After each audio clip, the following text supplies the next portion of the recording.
Hey guys, welcome to part 2 of What If Naruto Became a One-Man Team. If you enjoy the video then like, share and subscribe and also comment your thoughts as it inspires me to make more such videos, and remember to check out my playlist section for other interesting stories.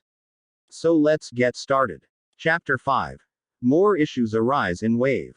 It wasn't the first time Naruto had ever gotten angry, but something about the way the bitch had defiled his parents' names had rubbed him wrong.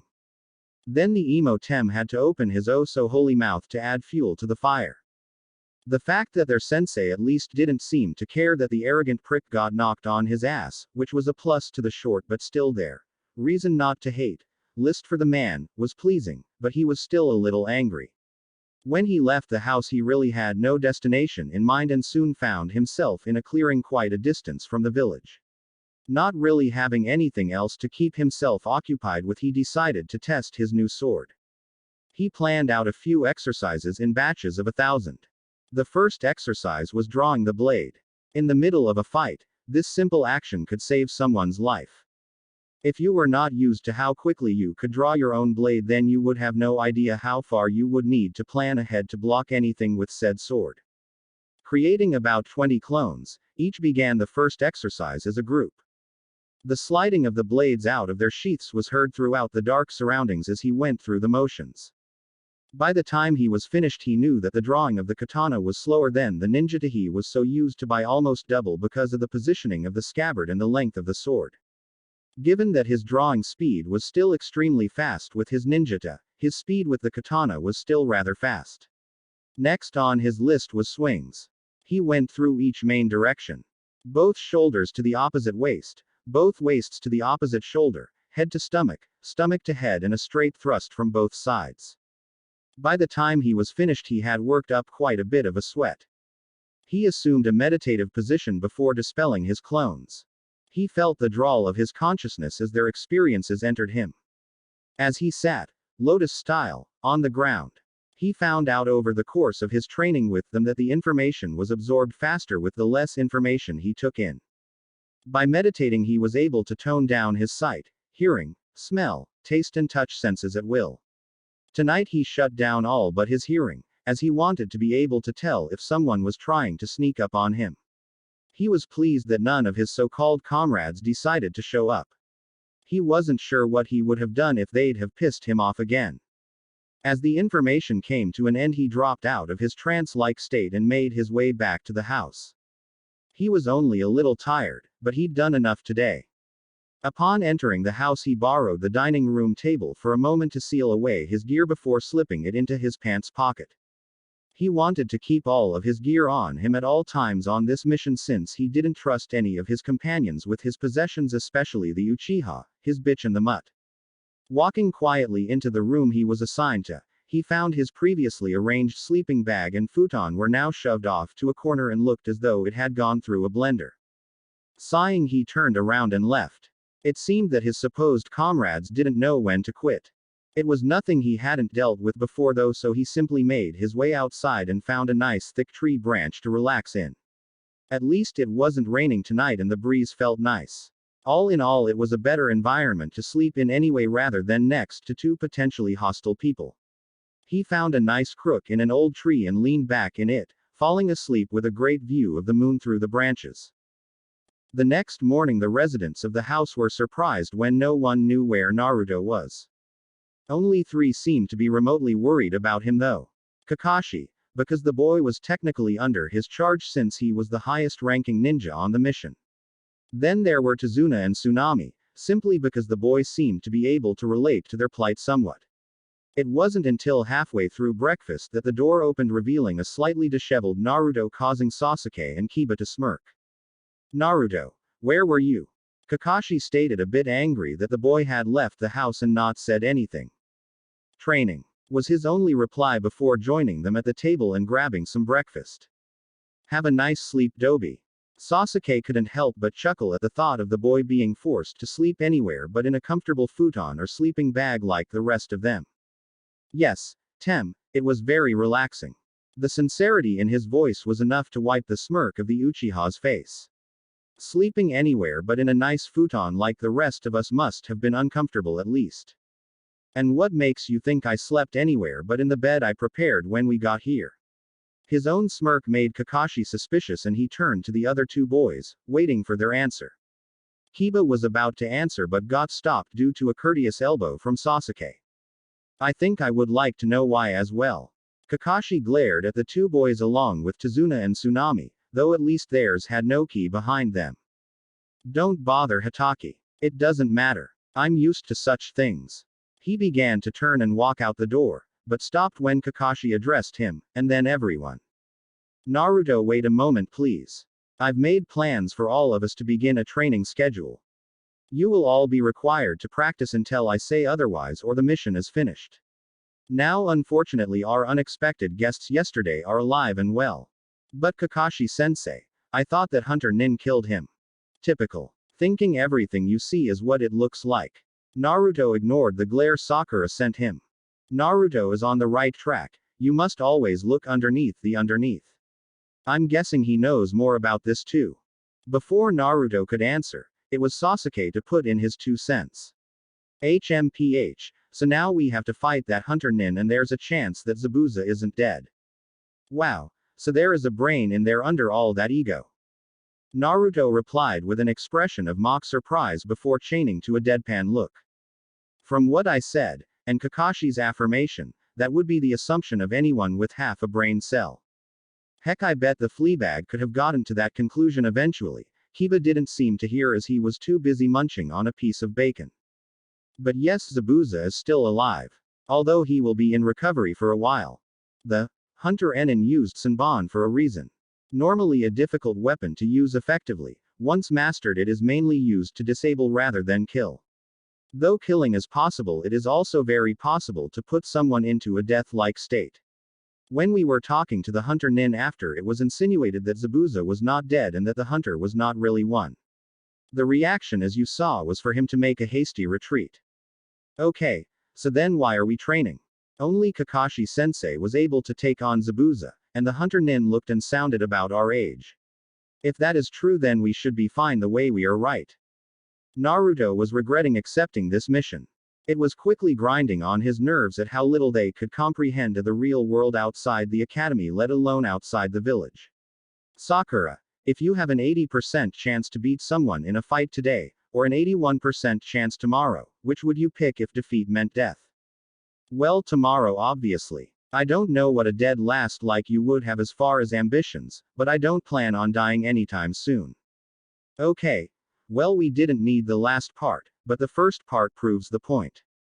If training every day until those two decide to attack gives us even 0.5% better chance of beating them, then wouldn't you say it is worth it? At her realizing nod, he gave himself a small pat on the back. This isn't the D or C rank missions that the Hokage gave you anymore. Once the Demon Brothers came into play, it became a high C low B rank. With Zabuza in the mix, it's now a high B to mid A rank. Add in the hunter-nin whose abilities we know nothing about and the fact that more ninja have shown up over time, meaning a possibility of more enemies in the future. We are currently stuck on a mid to high A rank mission with no backup able to assist us. We need every bit of help we can get, so if that means I have to personally put 200-pound weights on all of you, I will do it. He narrowed his eyes at them, daring them to tell him otherwise. Sakura and Kiba both swallowed audibly while Sasuke just glared at the insinuation that Naruto would think about forcing him to do anything. Well, now that that's out of the way, excellent explanation by the way, Naruto. Seeing a nod of thanks from the boy, Kakashi continued. So if you'll all follow me, we'll get to the training. He got up and, with the aid of a crutch, made his way outside, followed by a small congregation of curious genin. Before they disappeared into the forest, Naruto, who was bringing up the rear, as he really didn't want to go along, created a few cage bunchen to watch over the house. Never hurts to be safe. Good thinking, Naruto. Kakashi seemed to be gaining more and more respect for the blonde with each action he made and every time he opened his mouth. This was nothing like the reports he saw from the boys' school days. They soon arrived at a small clearing with a few large trees. Stopping in the center, Kakashi turned to his charges. Okay, today we are going to climb trees. Naruto chuckled when Kiba started climbing the closest tree to him.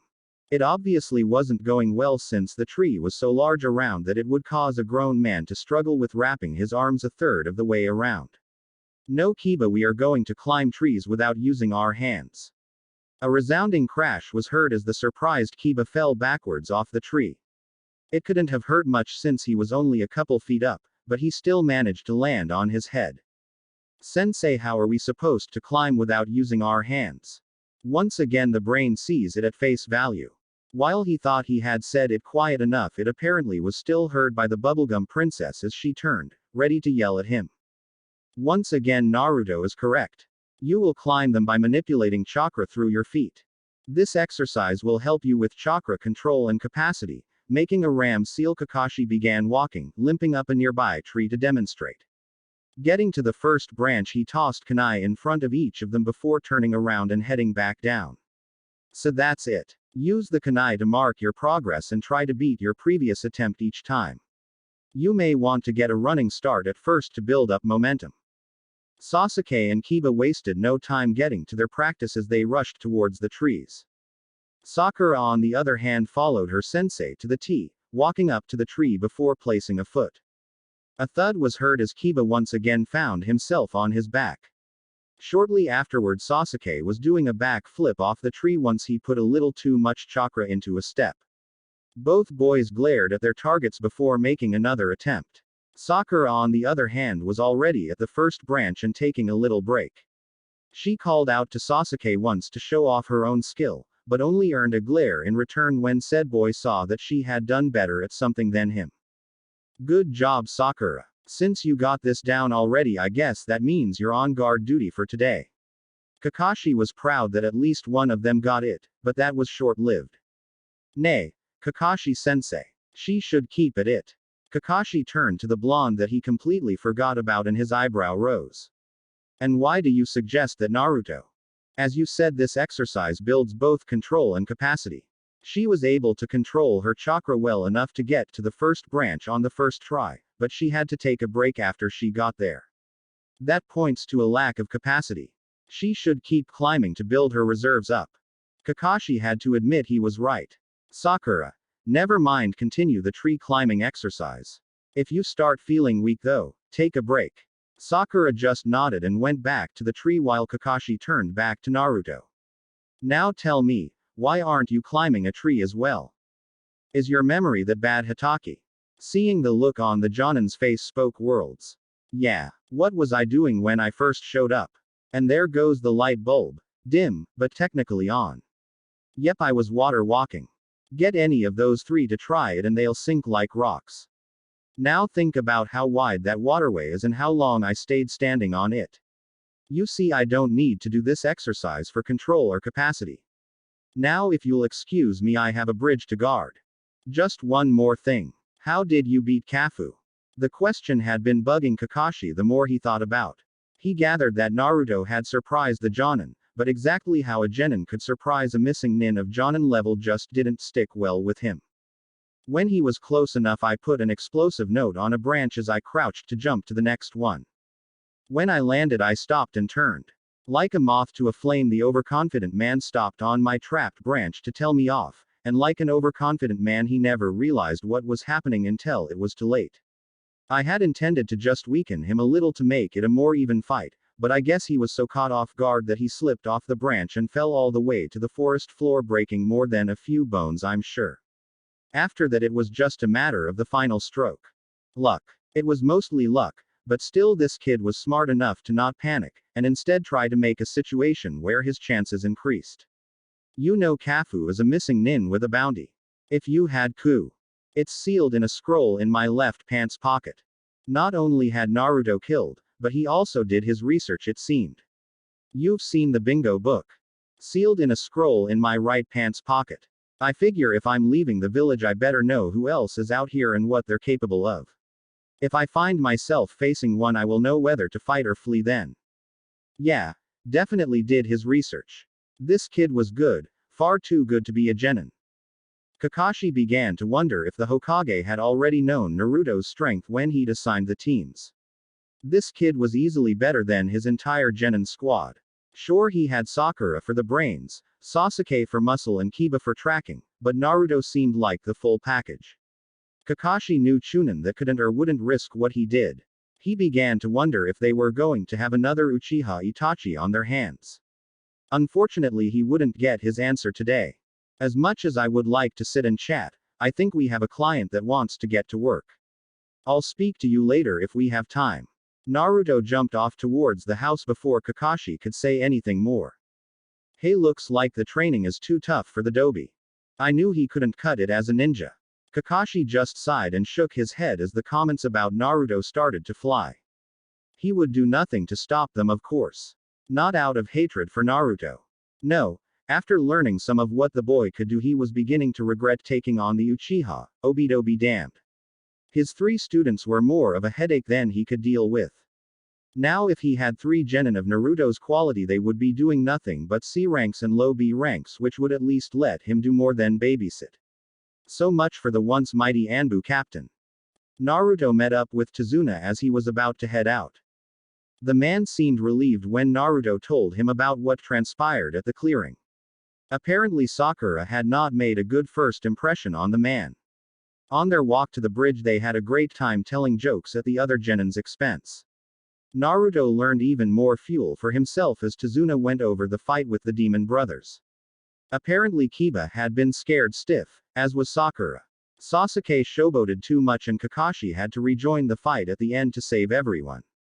Not one to receive without giving. Naruto talked about the academy days and how the Uchiha was treated like a god wherever he walked while Sakura scampered faithfully behind him.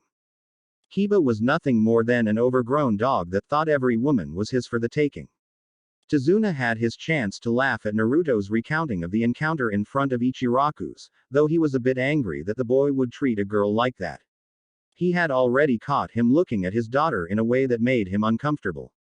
When he told Naruto that, he was relieved when the blonde said he'd make sure nothing happened. Upon arriving at the bridge, Tazuna was approached by one of his workers. Apparently the man no longer was willing to put his life on the line for their future. He was dismissed and told not to come back as Tazuna seemed to age a little more. It's getting harder and harder, Naruto. It seems 1 or 2 people quit every day. Pretty soon there will be no one left. As much as I want to finish this bridge and give my family a better life, it slows down little bit by little bit.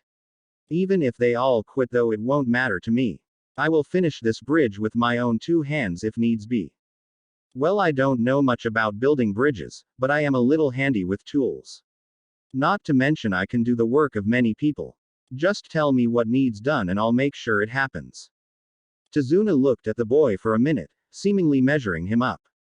Well, I don't know how you're going to cover for multiple workers, but if you're willing, who am I to turn you away? Tell you what, you show me how you're going to do this and I'll give the work out till you can't handle any more. The words had barely slipped out of his mouth before the whole end of the bridge was covered with Naruto's, who all at once said, "Where do y'all want us?" Shaking out of his staring, Tazuna reminded himself that these were ninja, and for as much as he knew about ninja, anything was possible. Oh, okay then, we'll start here. It took Tazuna over half an hour to find jobs for all the clones, but he stuck to his word, and by the time he got to the last one there, the bridge was covered in copies of the same ninja, with more copies running errands in town. He had gotten a bit inventive when he learned that Naruto could climb on the sides of things, and even upside down. He had the boy checking for faults in places normal men couldn't even consider looking. Each went wandering happily off with some spackle in a bucket to patch up any flaws they might find on the sides and even the underside of the bridge. Turning to the last one, he was trying to think of something else he might be able to have done when the boy turned to him. Don't worry about finding me something, I already have a job. Since I'm the original, I will be guarding you. Tazuna nodded in acceptance and started his rounds to check on his workers. The men seemed a bit more at ease with so many bodies around. The fact that it was all the same person didn't seem to affect them at all, as such a large grouping of ninja, no matter what rank, would be a deterrent for an attack. It would prove to be one of the most productive days he had seen in his life. Not to mention the bridge would be one of the best both on top and underneath. He was now debating hiring ninja for future bridge building just so he would have workers that could check the structural integrity of the entire bridge without the aid of pulley systems or barges. Little did the man know, but the boy beside him was actually still training too. Not just with the clones under the bridge either. No, Naruto had upped his resistance seals by a large amount.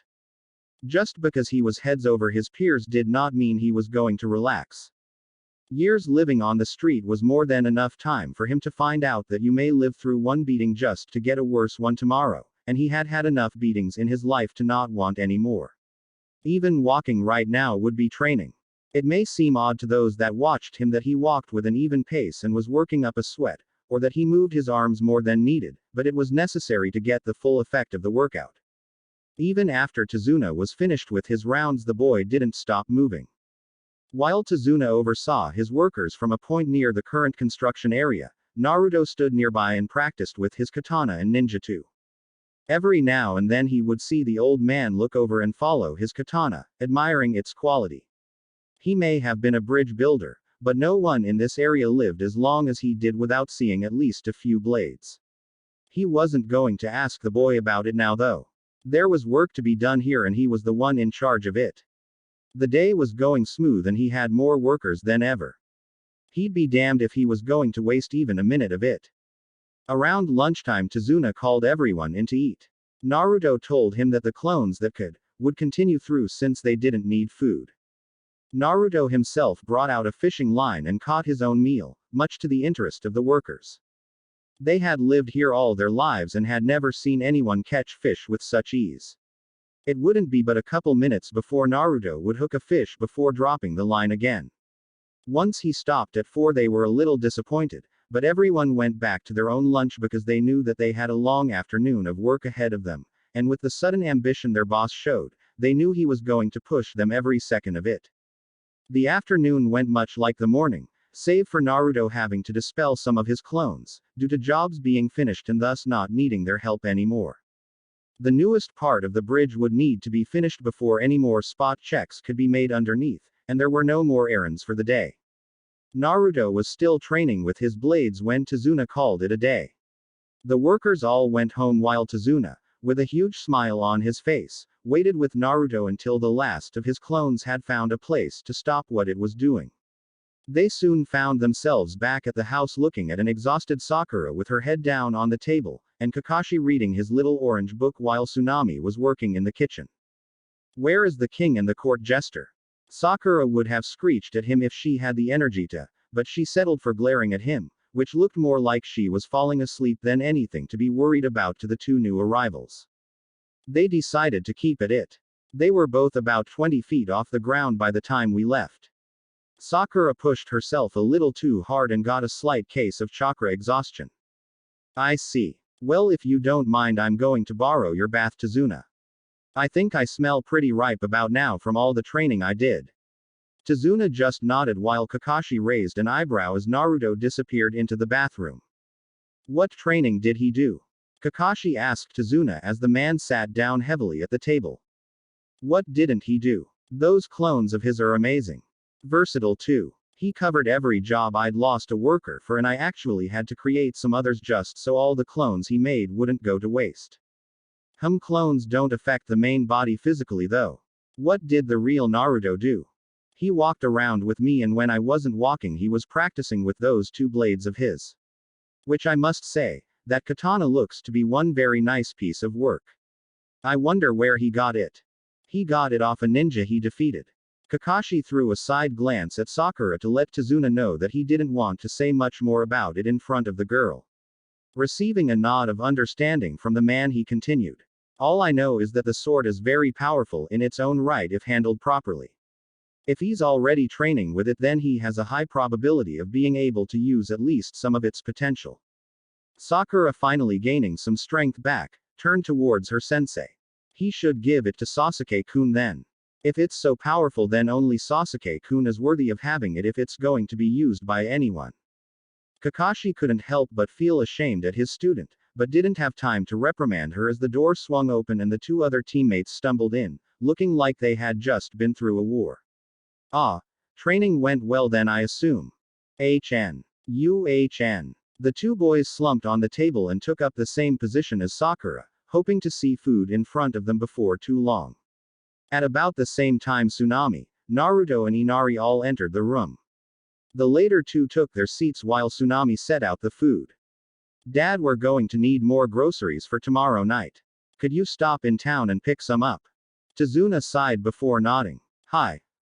We'll send Sakura with you just in case. Kakashi really just wanted to be away from the girl for a while. After she had collapsed during tree climbing from exhaustion, which he had warned her not to push herself into, he had to carry her back to the house and listen to her grumbling and whining about not being able to see her Sasuke-kun. It was grating on his nerves how much she worshipped the boy. For now though, they would eat. They only made it a few minutes into dinner before Inari decided that people weren't pitying him enough and started his little outburst. Why do you try so hard? You'll just die like all the rest. Gato is too strong. Don't lump me in with your loser villagers. I am an Uchiha. I don't die. I will take down anyone who stands against me. Yeah, Sasuke-kun can take on anyone. This Gato guy doesn't stand a chance with him around. Me and Akamaru will plow down anyone to complete our mission. Isn't that right, boy? Arf. Kakashi and Naruto just sat there and continued to eat. At least they did until they were dragged into the conversation. See, even your sensei and teammate know better than to come up with hopeless ideas. They're the only smart ones here. Naruto just shook his head. The kid just didn't know when to shut his mouth. While I'll agree with you that I am smart, I have to say you don't know anything about us. Sasuke, while he is an arrogant prick, does have a few decent moves. Kiba with his clan jutsu would be more than enough to take on a few thugs. Sakura. Well, she has good chakra control. Not sure what she can do in a fight, but maybe she just hasn't found her niche yet. Sure, they have Zabuza and that masked nin, but we have Kakashi here who is world-renowned for his abilities as a ninja. He'll be taking on Zabuza while the rest of us take on the masked nin. 4-on-1 seems like good odds to me. After that, all we need to do is find Gato and clean up the mess. You are just too soft. You praise your comrade's abilities and walk around all smiles, but you've probably never had a hard day in your life. Kakashi visibly cringed at Inari's words. As Naruto glared at the boy. If you want pity from someone for your so-called hard life, don't even think of coming to me. You don't know the meaning of the words that come out of your mouth. The boy had enough sense to back away from the glare, but Naruto's words just made him angrier. I don't know a hard life. I don't know a hard life. I've watched as our villagers have been beaten or killed. I've seen the way people are forced to steal just to survive. I've gone hungry many nights because the grocers in town don't have enough food to supply everyone. I think I know a hard life. Inari screamed as the tears started to come forth. No, kid. You've had some hard days, but you are far from a hard life. You have family, people who are there for you. You have a roof over your head and a bed to sleep in. You have seen people beaten or killed, sure, but you don't look like you've taken a beating in your life, and I doubt you've ever come close to dying. Have you ever wandered the streets, picking through trash to find your next meal? Have you ever slept in an alleyway in the rain because there was nowhere else? The villagers that you see so much of, do they glare at you like you are the bane of their existence? No, I thought not. No, you don't know the meaning of a hard life. The group watched as Inari teared up and ran out of the room. Naruto just grunted and turned back to his meal. Naruto, was that really necessary? He's just a little kid, you didn't need to say such things. Besides, what kind of person would even stand to live like that? Stop making up stories to scare children. Sakura, now the target of Naruto's glare, shrunk back from him. Haruno, don't even think for 1 second that you know me or my life. Appetite now gone, Naruto stood and walked across the room. Stopping at the door, he turned to one of the few reasonable people still present. Hatake, I'm going to train. I'll see you in the morning. Hi. The man watched as the door closed. Where does he get off acting so rough?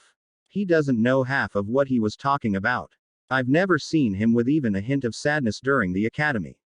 Dobi just thinks too highly of himself. Sasuke was reminded of his own lonely life. He was pampered even after his clan was killed, so the only thing he was really without now was his family. Where did he even come up with half of that? Kiba couldn't imagine living with any of those things Naruto said. He had always had his clan around, a bed to sleep in and food on the table. Being the son of the clan head had its perks. Money was never an issue. Because that was his life. Kakashi would be in for a long night of refusing to answer questions as he didn't want to broach a subject concerning Naruto's privacy without the boy's consent. After a few hours of getting denied information, Team 7 finally went to bed. Though with the lack of information that they craved, the implications of the pariah's life were quickly forgotten. In a clearing north of Tazuna's house, Naruto was busy reshaping the landscape. Stupid little brats. I would like to see any of them live through one day of my life without curling up into a ball and crying. Trees fell and were quickly shredded as his wrath tore the forest apart. Splintered logs lay in his wake as a gleaming black blade sliced through more wood.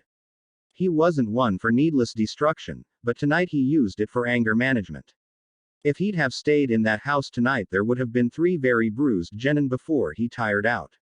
He stopped after the 50th tree fell to his blade. Looking around and breathing slightly heavy, he sighed. That should be enough for now. No. He took a deep breath and swung his sword again. The next day found Team 7 all talking around the dining room table, acting like last night never happened. Kakashi had talked to Inari about Naruto's past, trusting the boy with a little more information than he gave to his own students. It was rather sad that he could trust someone he just met more than those from his own village, but they probably would have just used the information to further verbally abuse Naruto, and he wouldn't allow that to happen if he could prevent it. He was a little worried that Naruto hadn't come back last night, but out of all the genin there he was the most capable, so he put it to the back of his head. So, since today is an off day for building, Sakura will be assisting Tazuna in getting groceries while Kiba and Sasuke continue training. The 3 nodded as they finished breakfast and set about their tasks. Tazuna and Sakura headed to town while Kiba and Sasuke headed east towards their clearing. Kakashi stayed in the house, opting to do some indoor training in his room. Being still a bit weak from his overuse of the Sharingan, he was sticking to normal exercises like sit-ups and push-ups. In the fresh-cut clearing Naruto had made last night, a young female was picking around the area looking for plants. She hadn't noticed the boy laying in the middle of the clearing, nor the pile of freshly cut wood stacked nearby until she was almost upon them. She was soon brought back to awareness as the body moved, cracking some twigs under his weight. Nearly dropping her basket of herbs, she cautiously walked over to him and leaned down to get a look at his face. She gasped at recognizing him. Now an internal debate raged in her head. She could leave now and not worry about anything, or she could kill him and save her group some trouble later on. Cursing herself for not bringing any weapons with her, then cursing the boy for sleeping on top of his, she slowly reached out a hand ready to choke him to death before she stopped. This wasn't a good situation, and she could tell it. Her without a weapon and him loaded to the teeth, yet all out of her reach. If she tried for one, he would probably wake up, and if she tried to choke him, he'd definitely wake and she would be at a loss. She was brought out of her debate as someone spoke. I would go for stomping on the throat. Even if it doesn't break their neck, they would be in so much pain that they would leave themselves wide open for more attacks. She jumped back from the boy as he slowly opened his eyes before turning them to her. All without moving his body. It was almost as if he didn't consider her a threat. The defensive posture she took proved that she was trained, but he still didn't know who she was. At least she hoped not. She watched in fascination as he slowly rose to his feet, brushing himself off as he stood. So, can I ask what you are doing here? Picking herbs. For a friend. He's very ill, you see. She bent down to make it look like she was picking up another plant from the ground. With any luck, he would dismiss her stance as just getting ready to bend down for the plant. Well, I would advise against giving him that one. It's poisonous. She looked down at what she was about to pick and realized that she was indeed about to pick up one of the more toxic of this area's plant life. Despite herself, she blushed in embarrassment. You seem to have some knowledge of plants. Are you a woodcutter? She looked at the pile of wood behind him and raised an eyebrow at the amount piled up. No, I'm no woodcutter by trade. I have split a few logs recently though, as you can see. Oh. Then what do you do? I'm a ninja. And this is where I was training. A ninja? Isn't that dangerous? Aren't you afraid you'll get killed? I may. It comes with the territory. If I die, that just means I was meant to, so I won't run away from it. If I was meant to die so soon, I would have been killed many times already. I see. And why is it that you are here, Ninja-san? I am here to stop a tyrant from oppressing this village. Why are you here, Nurse-san? To protect my precious person. Do you have a precious person, Ninja-san? Hi. I have a few people precious to me. That is why I won't die here, Hunter-san. The girl froze. He knows, Okami, he knows, and I don't have any weapons. I'm dead. She turned to run but was stopped as she found herself encircled by his arms, then felt his hot breath by her ear. Now, Hunter-san. It would be rude to leave without at least introducing yourself.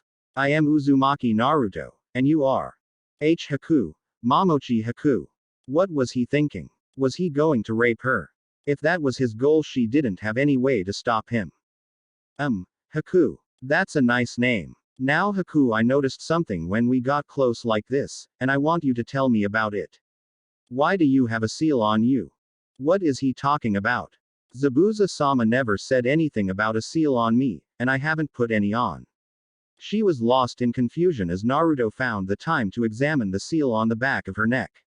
Let me go. I need to get back to Zabuza-sama. She wriggled hard, fighting his grasp until he let her go. She ran to the edge of the clearing before his words made her stop. By the time this is over, you will remember what you lost, Haku-chan. She saw him smile, but was far too distraught to think about it, so she ran. She ran away from his confusing aura and back to her home. To the man who had picked her up from the brink of death and gave her a life. Back in the clearing, Naruto had his eyes closed and was going over the seal he saw in his head. He had seen its likeness before in a scroll on basic sealing and was trying to recall its details. It was a memory modification seal, something to hide a section of someone's past from themselves. It was clear to him that there was someone out there that didn't want the girl to remember a key part of her life, and he was going to find out why. Gathering the rest of his belongings that he had stashed nearby, he made his way back into town. He had plans too, after all, and now they just became a little more difficult. Sakura had never seen a village in such a dire situation. Of course, that wasn't saying much since the only village she had seen was Konoha, which was one of the largest ninja villages. She knew they were wealthy in comparison to most, but to see a village that was so torn by someone's greed was an eye-opener for one as sheltered as her. Tazuna had led her down the dusty streets as she peered into alleyways which were crowded with those that could no longer afford to pay the living taxes put on them by Gato's regime. It was clear that the man would have to be stopped, but just how to do that was the difficult part. From what she gathered, he was not one to openly confront people, choosing to stay behind closed doors instead and let his thugs and mercenaries do the legwork. By the time they reached the grocer, Sakura already had a knot in her stomach while Tazuna chose to keep his eyes on the ground. Upon entering the building, she soon realized just why everyone here was so thin. The shelves barely had anything on them, and those food items that were there looked like they had to fight for survival just as hard as the villagers. Shriveled up vegetables, half-dried out fish, and crumpled boxes. The only good thing she saw was that there were no mice scampering around, but that was probably due to the lack of food as well. The rodents would rather choose to live in the wild and scavenge than stay in a poorly stocked building. They quickly got what they could from their list, checking off only 5 of the items as available. Paying the outrageous prices without one word from Tazuna, they headed back to the house. Sakura couldn't stand seeing people live this way, so she followed Tazuna's lead and kept her eyes on the ground, barely hearing the familiar voice as she passed someone, but not placing it as she tried to block out what she saw. Awe feels almost like home. When she turned her head to see who had spoken, she was met with the closing door of a building. At this point, she no longer cared what anyone said.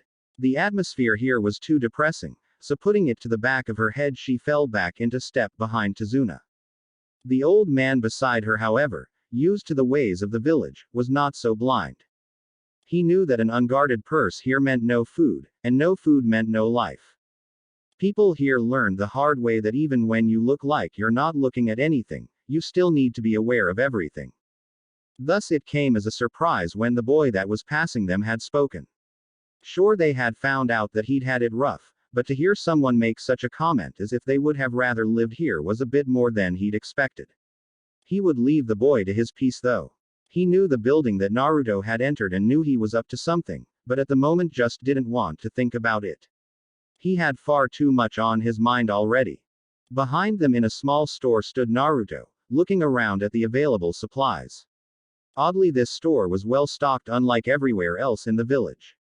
Seed packets and tools lined the shelves while an old man stared at him, perplexed, from behind the counter. Naruto went around picking through the items on the shelves as the man got up and walked over to him very cautiously. Sir. If you are here for money, I am sorry, but I don't have enough for the payment this week. Please let me off this one time. My business isn't doing well with all of Gato's restrictions and well. Naruto was for the most part ignoring the man until he heard Gato's name. So Gato is restricting farming here too. No wonder this place is so stocked. When he talked, the man realized that Naruto was not with Gato and quickly got excited. So you are here to buy something then? His hopes had risen exponentially with his revelation. Well, first I'd like you to tell me a bit about this restriction that this Gato guy put on you, and why you can't sell anything. Naruto narrowed his eyes at the man, letting him know to leave nothing out. Oh, of course. Gato doesn't allow anyone to have their own farms or gardens anymore. If we try to start one up, he just sends in his thugs to destroy anything in the area and punish us. Continue. Naruto urged, keeping his eyes trained on the man's actions and body language. It was obvious the man was hesitant in divulging the information, as it could cost him a potential sale and some much-needed money. Well, with no one able to garden or farm, my stock just sits here and my family goes hungry. I tried once to start a small garden in secret, but they found out and took away my wife. Now I have only my daughter and one son. I'm sure by now they've killed her or slaved her away, but I hope to see her at least once more. If only to bury her properly. The old man lowered his head in sadness and shame. I see. Well, I'm going to need supplies. Gather what is on this list please while I get the rest that I need. Naruto took his list and tore it in half. Giving one piece to the man, he began his search around the store for his portion. The owner of course knew his store better, so by the time Naruto had half his portion, the man came over and helped him. Within 20 minutes they had everything on the list crowding the counter. Ringing up the total, there were tears in the man's eyes as Naruto handed over the money for the items. It was overpriced, but he didn't blame the man. He had a family to provide for after all. Naruto took out one of his blank scrolls, quickly sealing everything away, just as someone else came through the door. Two someones in fact. Both wore ragged clothes, but had the look of hardened fighters about them. Hey old man. We're here for your payment. What's this? A customer. Hey small fry. There are consequences for what you are planning, you know. Really, gentlemen? Well, I'll have to deal with those when they come. Naruto took his scroll and shoved past the men. Hey punk. Just who do you think you are? One of the men tried to take a swing at the boy, but his target seemed to disappear. The pair looked around, then spotted the boy walking down the street away from them. Come on Bunjiro, let's get that brat. If he can afford to shop in a place like this, then he must be an outsider, and that means he has money. The one who spoke darted out the door as the now named Bunjiro looked back at the owner. Don't worry old man. Once we're done with the brat, we'll be back for your payment. The owner could just cower away and pray that the boy kept himself safe. No one who valued their life treated Gato's men like that and got away with it. Naruto ran away into the forest, leading the two mercenaries away from the town. He had to slow his pace a little to stay in their line of sight so they wouldn't give up. No, he didn't want that. He had plans for them. He'd been through these woods few times now and knew exactly where he was going. Up ahead was a small outcropping that overlooked the ocean. A perfect place to stage a little accident. Come on Bunjiro, we're catching him. He's boxing himself in. We'll have easy pickings this time. Shut up Masao, I am keeping up. Let's just get this over with before I add you to the casualties list. The two glared at each other before turning their attention back to their prey. So they don't like each other. Even better. It would have been troublesome if they were friends. Naruto cleared the line of trees and ran right up to the ledge with both men hot on his heels. He slowly turned as they landed behind him. So, giving up. Just hand over your cash and we won't hurt you much. How about I tell you a story instead? Shut it, kid, we don't care what you have to say. Oh, but this story involves you. Don't be hasty now. It all begins with a scared little boy. He's running through the forest as fast as his little legs can carry him with two angry monsters behind him. They run and run, but no matter where he tries to go they follow. Soon enough he finds himself with his back to a cliff as the monsters close in on him. Naruto tried his best to act out the emotions in his little play. Yeah, and then they eat him and toss his remains over the side. Whatever, kid. If you're not going to give up willingly. Masao began to pull his dagger out of its sheath. Then we'll have to do this the hard way. Oh, but there's a moral to this story. You see, the boy was not really a scared little boy. He was a young warrior who made his living by exterminating monsters. He killed the monsters that were chasing him and made it look like they fought each other to the death. That way the monsters, Den, would think they just fought each other and fell over the cliff to their deaths. The moral is, never judge someone by their looks, even if it's a scared little boy. See, your partner gets it. He pointed over to Bunjiro, but instead of staying in one spot his finger lowered and started moving over towards Masao's feet. Masao's eyes widened as he saw Bunjiro's head roll into his line of sight, then to the sword that he hadn't even seen the kid draw. Why, you bastard! He thrust his dagger only to hit nothing but air. He twisted around to find his target only to turn right into the pointed tip of a katana. The blade went right through his eye socket and with his rushed momentum, was pushed a couple inches into his brain. A look of shock froze on his face. Naruto slid his blade out of the man's head and wiped it off on the ragged before the Masao's body went limp and he dropped to the ground. It's a good thing they were just regular mercenaries and not ninja. If they'd had any training at all, that could have been a lot messier. He searched their pockets quickly before sealing away anything of value and pushing the corpses off the cliff. Taking a few minutes he created one cage bunshin, and sparred with it slowly, being sure to include the blood splatters in the path of their fighting scrapes. Then taking out his pipes again, he began playing a soft tune as he made his way back to his clearing, ignoring the few drops of blood that were now drying on his arm. At dinner that night Naruto was the last to come to the table. He was dirty and sweating, but had at least washed his hands. Nothing spectacular happened at this meal until Sakura noticed a couple odd patches of color on his arm. Naruto, what is that on your arm? He looked down and noticed the long dried droplets before turning back to his plate. Blood, he said nonchalantly. Ha, you cut yourself training. What a moron. Kiba was laughing while trying to stay upright in his seat while Sakura joined in and even Sasuke gave a chuckle. Naruto fixed him with a bored gaze. Who said it was my blood? All laughing stopped. Kakashi sighed. Who was it this time, Naruto? The boy chose to finish what was in his mouth before answering. 2 mercenaries. They annoyed me when they were trying to push a store owner to give them payment. I lead them away from town, then killed them in a way that it would look like an accident. He never stopped eating as he explained his day. Meanwhile, everyone at the table but Kakashi and Sasuke was looking at him in horror. Kakashi looked to be thinking while Sasuke looked a bit pissed off. That or he was constipated. One of the two. You didn't leave any evidence, did you? What do you take me for? I slashed their clothes with each other's weapons, making sure to cut in such a way that I could take their belongings, and if anyone finds them they will chalk it up as a loss in the fight. Their weapons. If anyone wants to go diving at the base of a cliff in the choppy ocean to search for them, then they deserve to come to conclusions. Kakashi nodded his head. It was a well thought out assassination. Had Naruto been his student he would have been proud. Looking at said students he could only hope they grew up quick. Sakura was shaking. Kiba looked like he was going to be sick and Sasuke looked like Naruto had just stolen his life savings. Well, Team 7 will continue our tree climbing exercise tomorrow while you guard Tazuna again. Tazuna looked relieved at the news.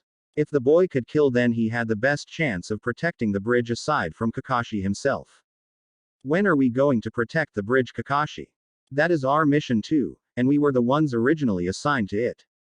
Why let the Dobi take all the glory? Sasuke spat. Because you are still in training and I am your sensei. Until you complete the tree climbing you will continue with that exercise. Now eat. You need to rest before tomorrow. It's going to be a long day. Kakashi had no idea just how right he was. That night Naruto was up much later than everyone else, going over the seal he saw on Haku. He had sheets of paper spread out in front of him with numerous seals drawn on each. Half the pages held the seal that he saw, the other half showed possible counter seals. While it was true that each one could remove the seal, each also came with drawbacks. One would severely weaken the person while another would render them completely immobile, though for a shorter amount of time. Each counter he had came with its own downside and he was having difficulty deciding which would be best. Sighing to himself he packed up his supplies and headed out into the night. It was routine for him now to sleep outside. He didn't mind though. The air here was crisp and clean and the breeze was relaxing. There wasn't a single cloud in the sky and it was just nice to watch the stars as he fell asleep. Climbing into a nearby tree he was soon dozing off thinking about seals and techniques. The next day as Team 7 headed into the forest to once again attack their greatest foes, the trees, while Naruto and Tazuna headed for the bridge. Despite the sickening feeling he had in his stomach, Tazuna wanted to know more about what the blonde had been doing in that store yesterday. No one in this town was dumb enough to go there. Though if anyone had the ability to do that it was his companion for the day. Naruto, what were you doing in a farming supply store yesterday? The same thing anyone who goes to such a store does. I was buying supplies. But why? You don't really strike me as the gardening type. I don't really strike you as the killing type either I am guessing, yet I have done so on numerous occasions. That's true. But I feel I should warn you that growing anything won't go without consequence around here. Gato won't stand for it. Anyone who has tried to grow anything has been punished. I could say the same about building bridges, Tazuna-san. Tazuna laughed hard and scratched his head. That is true, isn't it? You will know why soon enough. Until then I ask that you keep my business a secret from my peers. This is just one of many things in my life that I don't want them knowing about.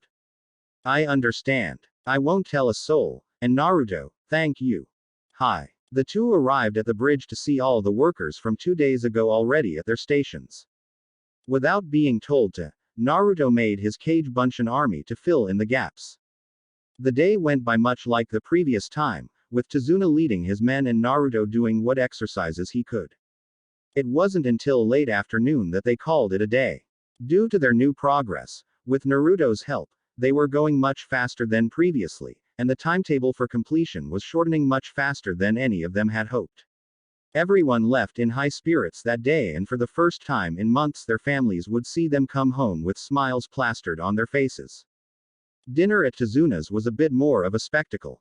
It seemed that the two other boys were finally able to make it to the top of the tree and Sakura was able to make it without a break.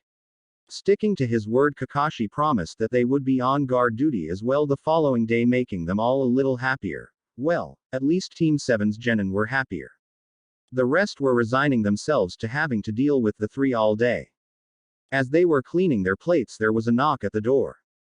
Naruto went to open it with his hand on his ninjata, but was caught off guard when a spear was shoved right through the door and into his stomach. Tsunami and Sakura screamed as Naruto fell backwards onto the floor holding his wound. Kakashi was on his feet the moment he heard metal meet flesh, and he rushed to the door taking a defensive position in front of his downed comrade. Kiba and Sasuke meanwhile shook themselves out of their shock as they took up guard positions in front of the family, both trying but failing to hide their smiles.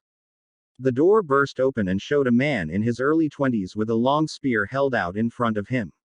When he saw Kakashi though his eyes widened and he dashed out into the night. Kakashi yelled over his shoulder as he pursued. Sakura. Tend to Naruto. The rest of you stay on guard.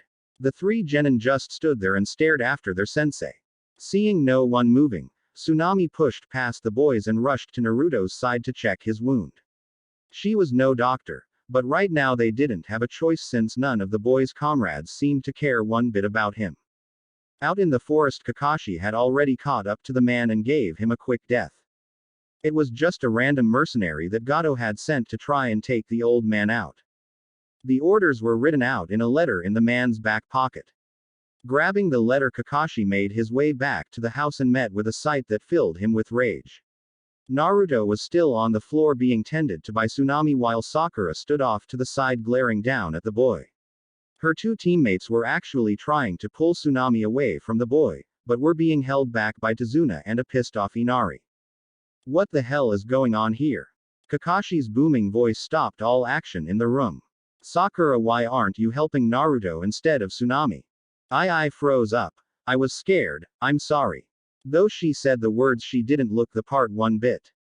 And why are you two keeping the client away from his daughter? He leveled his glare on Sasuke and Kiba, who flinched a little. You told us to protect them. We were trying to keep them out of harm's way. And you didn't think it would be easier to protect them if they were all together. Our mission is to keep Tazuna and his family safe. That includes his daughter. You should have brought them over to her and guarded them here. All three of you get out of my sight. I don't want to see you again until tomorrow. You make me sick. The three genin rushed out of the room, happy to be away from their sensei's harsh glare. Meanwhile, Kakashi rushed to Naruto's side to help Tsunami. He urged her hand away so he could get a better look at the wound. His eyes widened when he saw it. It's healing itself from the inside out. This must be the demon's doing. It's not going to let its host die if it can help it. For once I thank its existence. He pulled out his medical kit and began to bandage the wound up before taking Naruto to his own room. He wasn't about to risk leaving him in with the other two boys. Fox or not, there were still ways to kill him. None of those in the house had noticed that through the whole ordeal Naruto had never made a sound.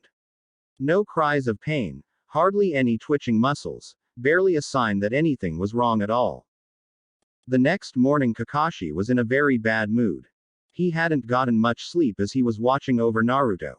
It was only when Tazuna came in and offered to be on guard that he allowed himself to close his eyes. The enemies he was worried about were no longer just outside the house. No, he was worried about those inside the house now as well. Should they show any sign of foul play, Tazuna would be able to at least wake him up, if not deter them himself from entering.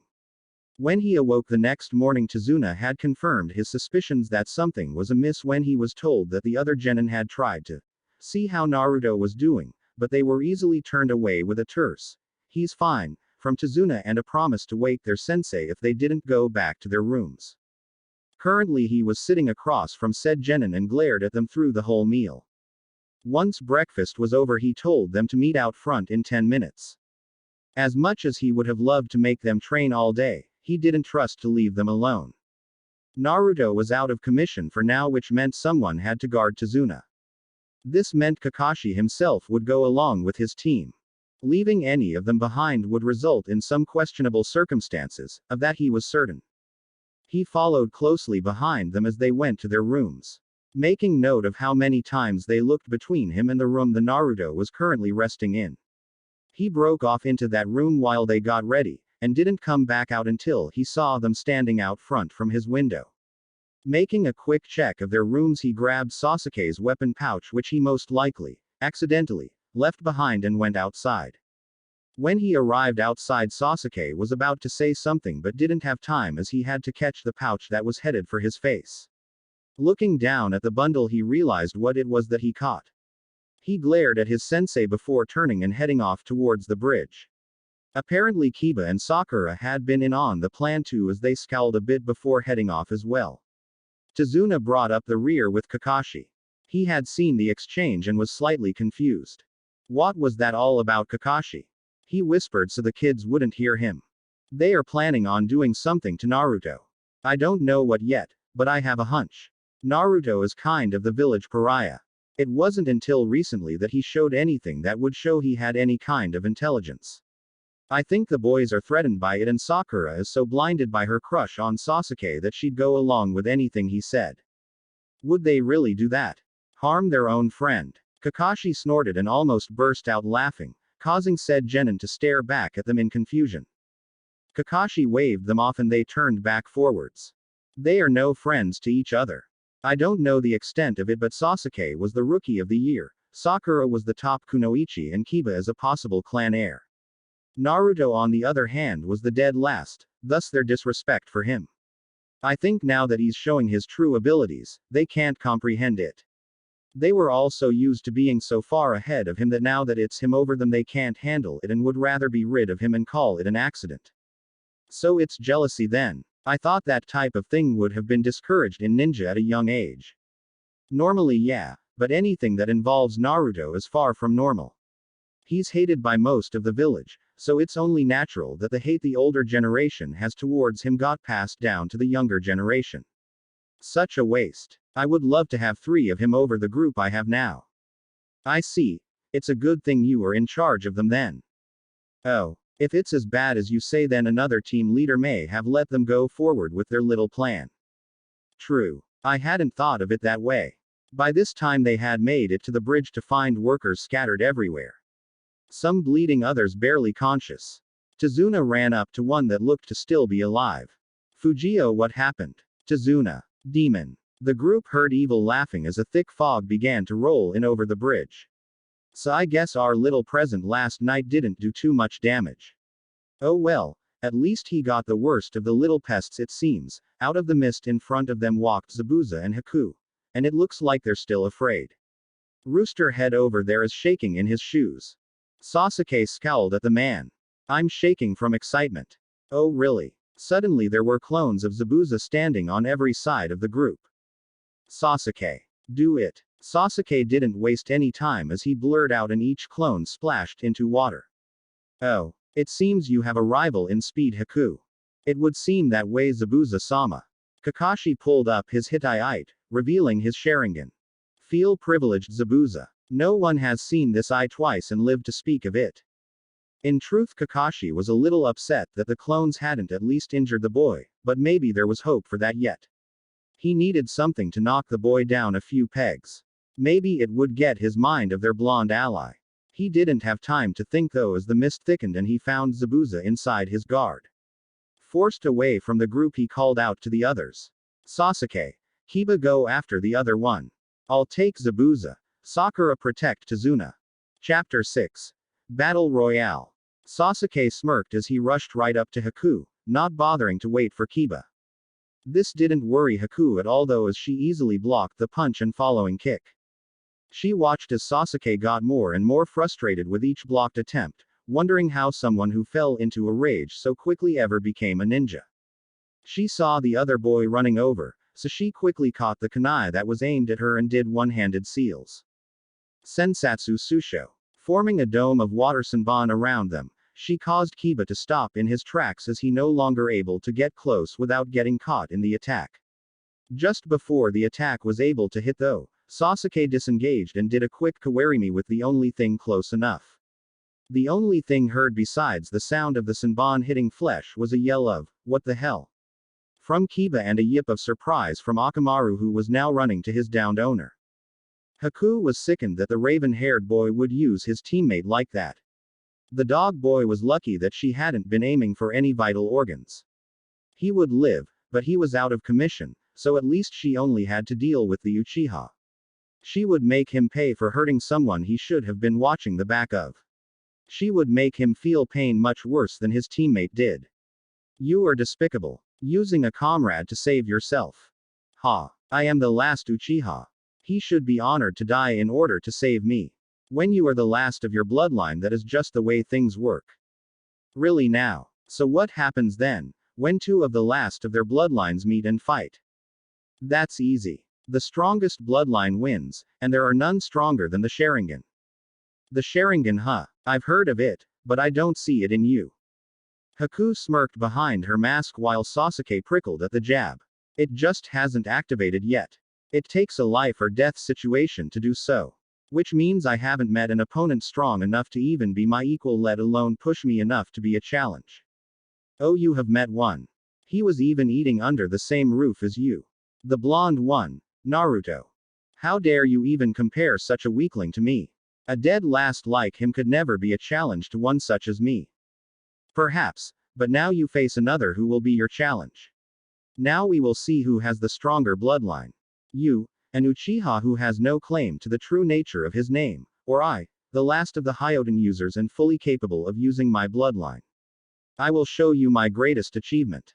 Try not to die too quick, mighty Uchiha. Makio Hyosho. Sasuke could only stand there as ice mirrors formed all around him. When he tried to escape through an opening that one hadn't formed in yet one immediately appeared to block his path. Smirking, he gathered his chakra and performed his favorite jutsu. Kaden. Gokaku no Jutsu. The fire blazed against the ice with Sasuke pouring as much chakra as he could into it.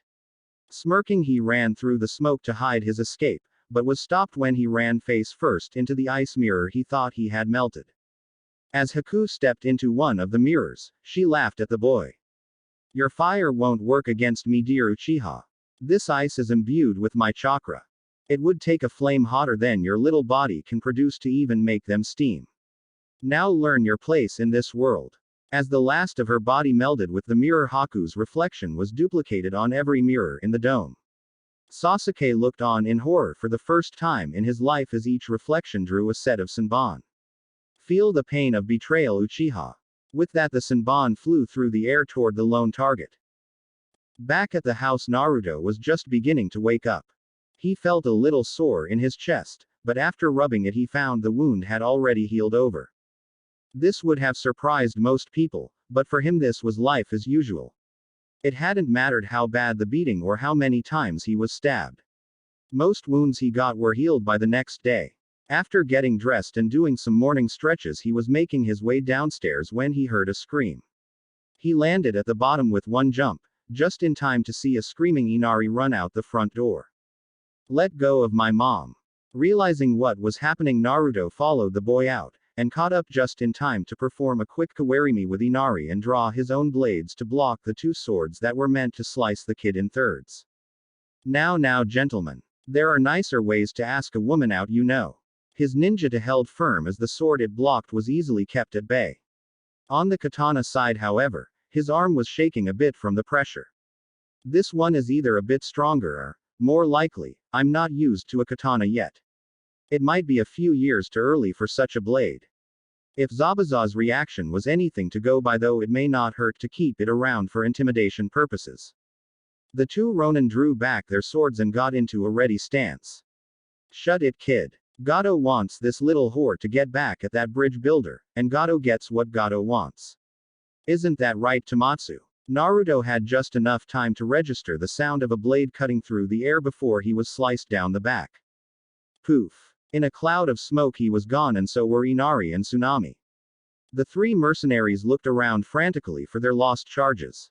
Damn it. This is why I don't like dealing with ninja, they're always so sneaky. No offense, Tomatsu. None taken. I don't like dealing with my own kind all that much either. The new man replied. The sound of metal cutting through air was heard again as the two samurai turned in time to block a couple shuriken thrown their way while Tomatsu just jumped out of the way. He was a distance fighter and shuriken usually came before a close combat rush. To all of their surprise, though, they heard another poof as the shuriken turned into clones. Before they could react, the two samurai were out cold. While the ninja easily took the one charging at him out with a shuriken of his own. He stood there in the middle of the street outside Tezuna's house waiting for the attack to come. You're not bad, kid, I'll give you that. He was hoping to taunt the boy into giving away his position. He soon found out it wasn't necessary. Naruto calmly walked around the corner of the house and stared at the ninja. Tomatsu Uesugi, aka Herald of the Squall, missing nin of Kurigakure no Sato, last known rank, chunin. It seems you have me at a disadvantage. You are well informed for a kid. I would ask your name, but when you're dead it doesn't matter. Uzumaki Naruto no known aliases, genin of Konoha no Sato. Naruto did a small bow while smirking at his opponent. I'm glad I picked up that bingo book on the way here. Otherwise I wouldn't have known whose heads to collect. Naruto slowly pulled the katana back out to test his theories and watched as the eyes of the chunin got wider and wider with every inch that came out, proving that it was indeed a good intimidation factor. At least against Kiri ninja. And no. Way. That was when he made his mistake. The chunin, knowing exactly who the sword belonged to, attempted to escape the one who seemingly killed him. Sweden. Mizoripa. With some quick hand signs he made a small spout of water rush towards the blonde before running into the trees nearby and taking to the branches. He yelled over his shoulder as he heard the boy pursuing him. There's no way in hell a genin could have defeated him. Who the hell are you? His blood froze as the answer seemed to be whispered right into his ear. Your worst nightmare. And now your death. Goodbye, herald of the squall. In a flash of steel and a spray of red the deed was done. The chunin now lay headless at Naruto's feet. After scavenging what he could, and sealing away the head, Naruto burned the corpse so it wouldn't be contaminating the forest near Tazuna's house. He didn't want to chance Inari or Tsunami stumbling upon it if they decided to go for a stroll anytime soon. Heading back to the house he found the two samurai kind of tied up to a post with Inari standing next to them, a huge grin plastered on his face. I kept them company, Ni-san. Naruto let out a chuckle. He couldn't stop himself. Good job, Inari, and good job protecting your mother. That is what real men do. That is what heroes do. Naruto went over to the samurai and untied them. Inari was about to protest when Naruto gave him a smile and signaled for him to wait. He went through their belongings, removing anything sharp enough to cut and anything useful to him, including their weapons. Their money pouches he tossed to Inari, whose eyes bulged at the weight. After everything was sealed away he tied them back up, correctly, making sure to do it slow enough that Inari could see. It was about this time that the two started to wake up. While they may have been a bit startled to see it was the blonde to greet them, they soon began to grin evilly. Looks like you're the lucky one, kid. By now your friends at the bridge are dead, and so is that builder. Inari was on the verge of tears as Tsunami ran out and clutched him to her in a mother's attempt at protecting her child no matter what the enemy was. Naruto on the other hand had a grin of his own on and was staring down the mercenaries. I don't care if the Three Stooges die, but you will be hard-pressed to find someone that could take on Kakashi. He already beat Zabuza once. He will do so again. He quickly beat the two with the blunt end of his sword before turning to the two distraught family members. Don't worry. Tazuna-san will be fine. I promise. Keep an eye on these two for me a while, please. If they start to wake up, just bash them on the head with a wok or something. Seeing them both nod as they wiped their tears away, he turned and sped down the road towards the bridge. Things weren't looking good for any of the bridge defenders. Sasuke was doing his best impression of a porcupine in the middle of the ice dome with the help of Haku. He had partially activated his Sharingan, but after sustaining so many injuries it was pointless. He was in so much pain that even breathing hurt like hell. Haku on the other hand was having the time of her life. Kiba lay outside the dome unconscious while Sakura stood beside Tazuna wondering what she should do. She couldn't see anything because of the dense fog, but she could hear Sasuke's screams of pain and the sound of metal hitting metal from Kakashi's fight. Kakashi was having a rough time with Zabuza as well. The mist was so thick that his Sharingan was practically useless. The only benefit it gave him was that he had just enough time to dodge most of Zabuza's attacks as they showed in his limited vision just a couple of feet before hitting. He still managed to get a slice on his arm and another across his chest, but he was still alive. None of them noticed as a blur shot towards the dome, keeping just outside of viewing distance of those inside. Naruto watched as Haku-senbon repeatedly pierced Sasuke, never giving him time to block the projectiles. The attacks came from all sides it seemed, though he noted that each set was timed a little differently. After a few moments Sasuke couldn't take any more and collapsed to his knees. Naruto was about to head in and bring him out, but halted as Haku's mirrors began to melt away. The girl walked up to Sasuke until she was just out of his reach. Notable by his half-hearted attempts to swing at her. You see, Uchiha, even one so great as you can fall. Without teammates to watch your back you are nothing. Perhaps if you hadn't switched out with that dog boy he would have been able to block the attacks at your back. Then you both probably would have outlasted me. Know that it was your arrogance that was your undoing. She brought out another senbon and prepared the final attack, but was stopped as another body blocked her path. Ah, Naruto. So Zabuza-sama's attack was pointless after all. I am glad to see you are well, but I must ask you to not interfere. I'm sorry but I can't let you kill him. He may be an asshole but he's still my comrade for this mission, and it is my duty to keep him alive if possible. It was at this point that Sasuke was able to gather enough strength for one more action. He quickly grabbed Naruto's left shoulder and right arm as he stood up. This way you will. Die knowing that you, protected and you Uchiha. Feel privileged. Dobi. Unfortunately for Sasuke, he had lost almost all his strength, so when Naruto turned around and backhanded him to the other side of the bridge, he was powerless to stop it. He collapsed in a heap as he was knocked out cold. Well, he won't be bothering us for a while. Now where were we? It amazes me that after such treatment you are still willing to save him. Trust me, it would be a lot worse for me if I didn't. Now, I have to ask you to trust me, Haku-chan. Haku cocked an eyebrow at him, though he couldn't see it because of the mask, but the way she turned her head to the side as she did it indicated to him she was questioning his motives. There is a memory replacement seal on the back of your neck, and I would like to remove it if you will let me. Haku took a step back. And why should I trust you to do such a thing? How do I know you won't just attack me while you have my back? You don't. That's why I am asking you to trust me. I don't want to have to do this the hard way. Naruto held out the seal he chose to use on her to show her what it was. I will place this over the seal on the back of your neck and will cancel the effects for as long as it's on. That will allow you to remember what you had been forced to forget until I can cancel the seal out permanently. If you want, you can put this on yourself. This edge needs to face up. Other than that, it's pretty straightforward. He held the seal out further for her to take if she wanted.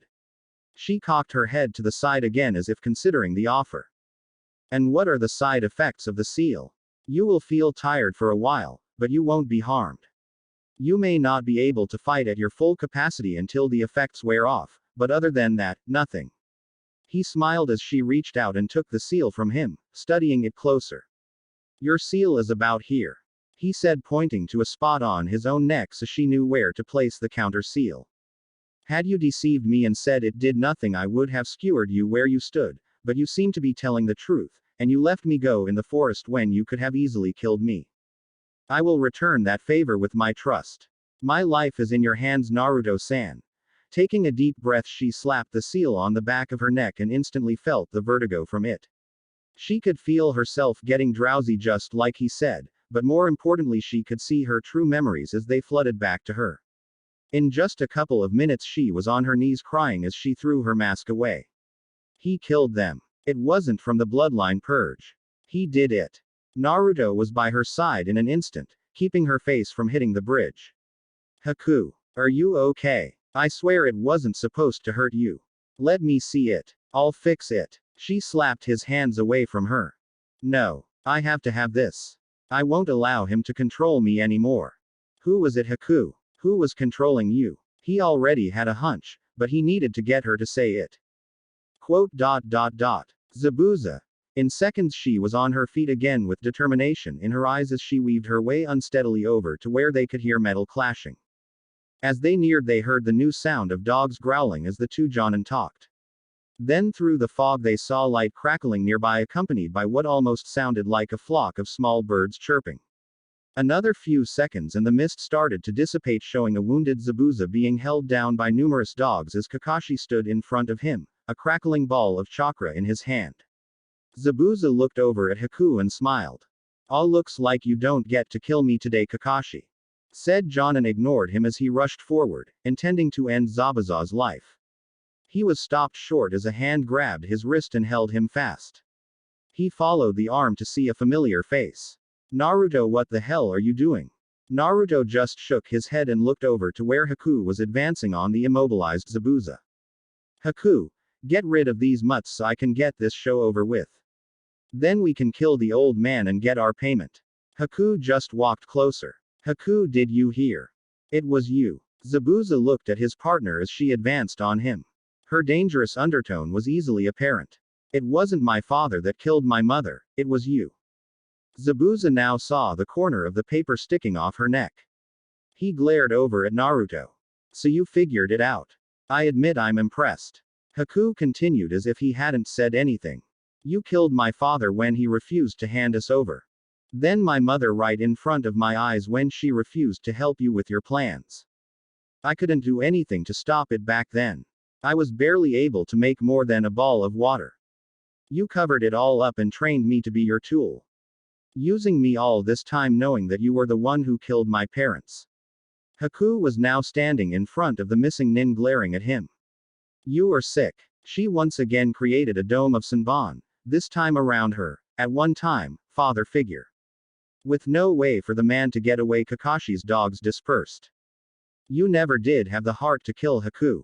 Cold as ice, but still too soft. Zabuza began laughing up until the Senbon closed in on him. With a sickening spurt of blood it was over. The once mighty swordsman was now nothing more than a soulless pile of flesh. Haku stared at the corpse for a full minute before a pair of arms encircled her waist. Only then did she allow herself to cry as she turned around and collapsed into Naruto's chest. Naruto, I'm going to have to ask you to step away from her. She is still an enemy. She attacked 2 ninja of the leaf, and killed 1. Neither are dead. Came Haku's weak voice. What? Neither are dead. I've never killed anyone, until just now. Though I intended to kill the Uchiha, every attack up to this point was non-lethal. So why did you intend to kill Sasuke?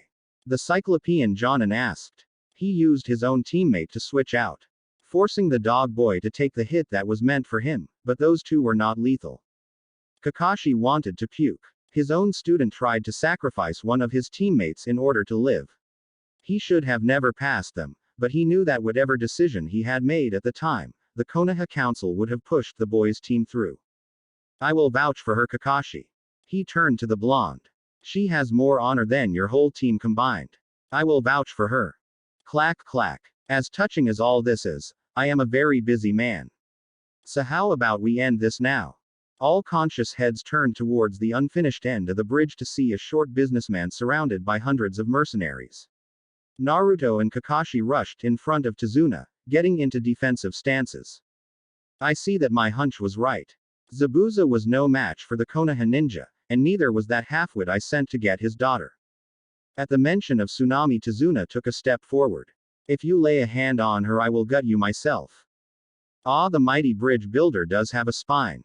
I'm sorry, my dear man, but in this world money is power, and when you're as wealthy as I am, you can afford a lot of power. Kill them.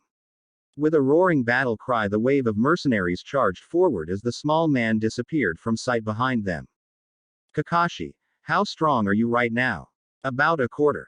Shit. Haku will be out of commission for a bit. Kiba and Sasuke are out for now as well, and Sakura is pretty much worthless. Okay, I'm going to buy you some time. Take a soldier pill and rest a little. When you're ready, join the fun. Without waiting for a reply, Naruto charged the mass of death head on. As the 2 sides got closer, he cried out, Taju Kage Bunshin no Jutsu. In a huge cloud of smoke, the bridge was now filled with combatants from both sides. In seconds they clashed in a huge cloud of smoke and blood as both sides began taking losses when fatal hit matched fatal hit. As the numbers dwindled, groups of fighters were split up. All of the lesser fighters lay dead or severely wounded as the battle masters jumped around them, guarding and attacking in a desperate bid for survival against Naruto's relentless assault. Kakashi was smart enough to listen to Naruto and was currently watching the fight, waiting for any sign that the boy was faltering. His cue came when a slightly bloody Naruto was slung out of the fray by the end of a staff. He had been fighting alone against 4 of the brawlers and holding his own before his foot caught on one of the fallen and he was forced off balance. It wasn't a killing blow, but it was enough for an opening. That opening was filled before they could make use of it by Kakashi. He wasn't at 100%, but he couldn't wait any longer. Besides, these were just normal fighters, not ninja, and Naruto had already taken out about 3/4 of them with his clones. As he blocked the initial blows, a whistling was heard over the clashing sounds of battle. All heads turned towards the other end of the bridge where a large group of people were now standing.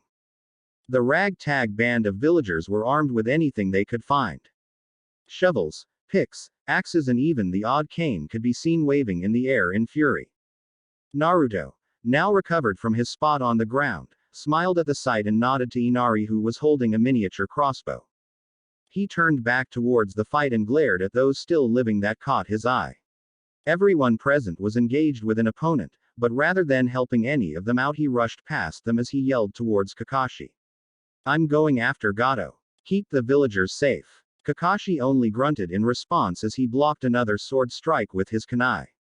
Running to the unfinished area of the bridge, Naruto was in time to see a boat cast off. A smile formed on his lips. Gato was on the boat smirking up at them, reveling in the cries of the dying. When this day was done, the ninja and the bridge builder would be dead. Even if they managed to win, it wouldn't matter. Where there was money, there were also reserves. People would always be willing to fight for money. As he looked up at the bridge once more, he saw a lone figure looking down at him. He smirked at the boy who seemed to have been with the ninja side before. It was too late though, his boat had already cast off from the base of the bridge. There would be no stopping the inevitable. His eyes widened though as he watched the figure walk over the edge, but refused to fall. Instead, it bolted down the side of one of the pillars holding the bridge up. He expected the boy to try to swim towards him futilely, but cursed his luck when the kid just ran on the water's surface instead of splashing into its depths. Naruto ran towards the boat at full speed, dodging or knocking away the few arrows that came towards him from the boat's few defenders. Creating a few more bunchen as he closed in, he watched the boat's defenders draw out their close combat weapons, getting ready for him to board. He wasn't one to disappoint and jumped high in the air, causing the boat to rock when he landed on the railing. A few of the fighters lost their balance, and soon their lives followed as Naruto stuck to the planks with chakra, allowing him easier movement on the now unsteady ride. Gato saw the boy leap and cursed as his defenders fell one by one. He turned to those that were rowing and yelled at them to get up and fight too. He offered mountains of money to the one that could bring him the blonde's head. It was pointless, however. Those on the boat were the least skilled of his fighters since he was so sure of victory, or at least a safe escape. His personal guard was sent to get Tizuna's family, but it seemed that had fallen through as well. Now he had his back up against the bow of the boat, gibbering at the kid like a fool as he offered him more money than he'd offered anyone, just to let him live.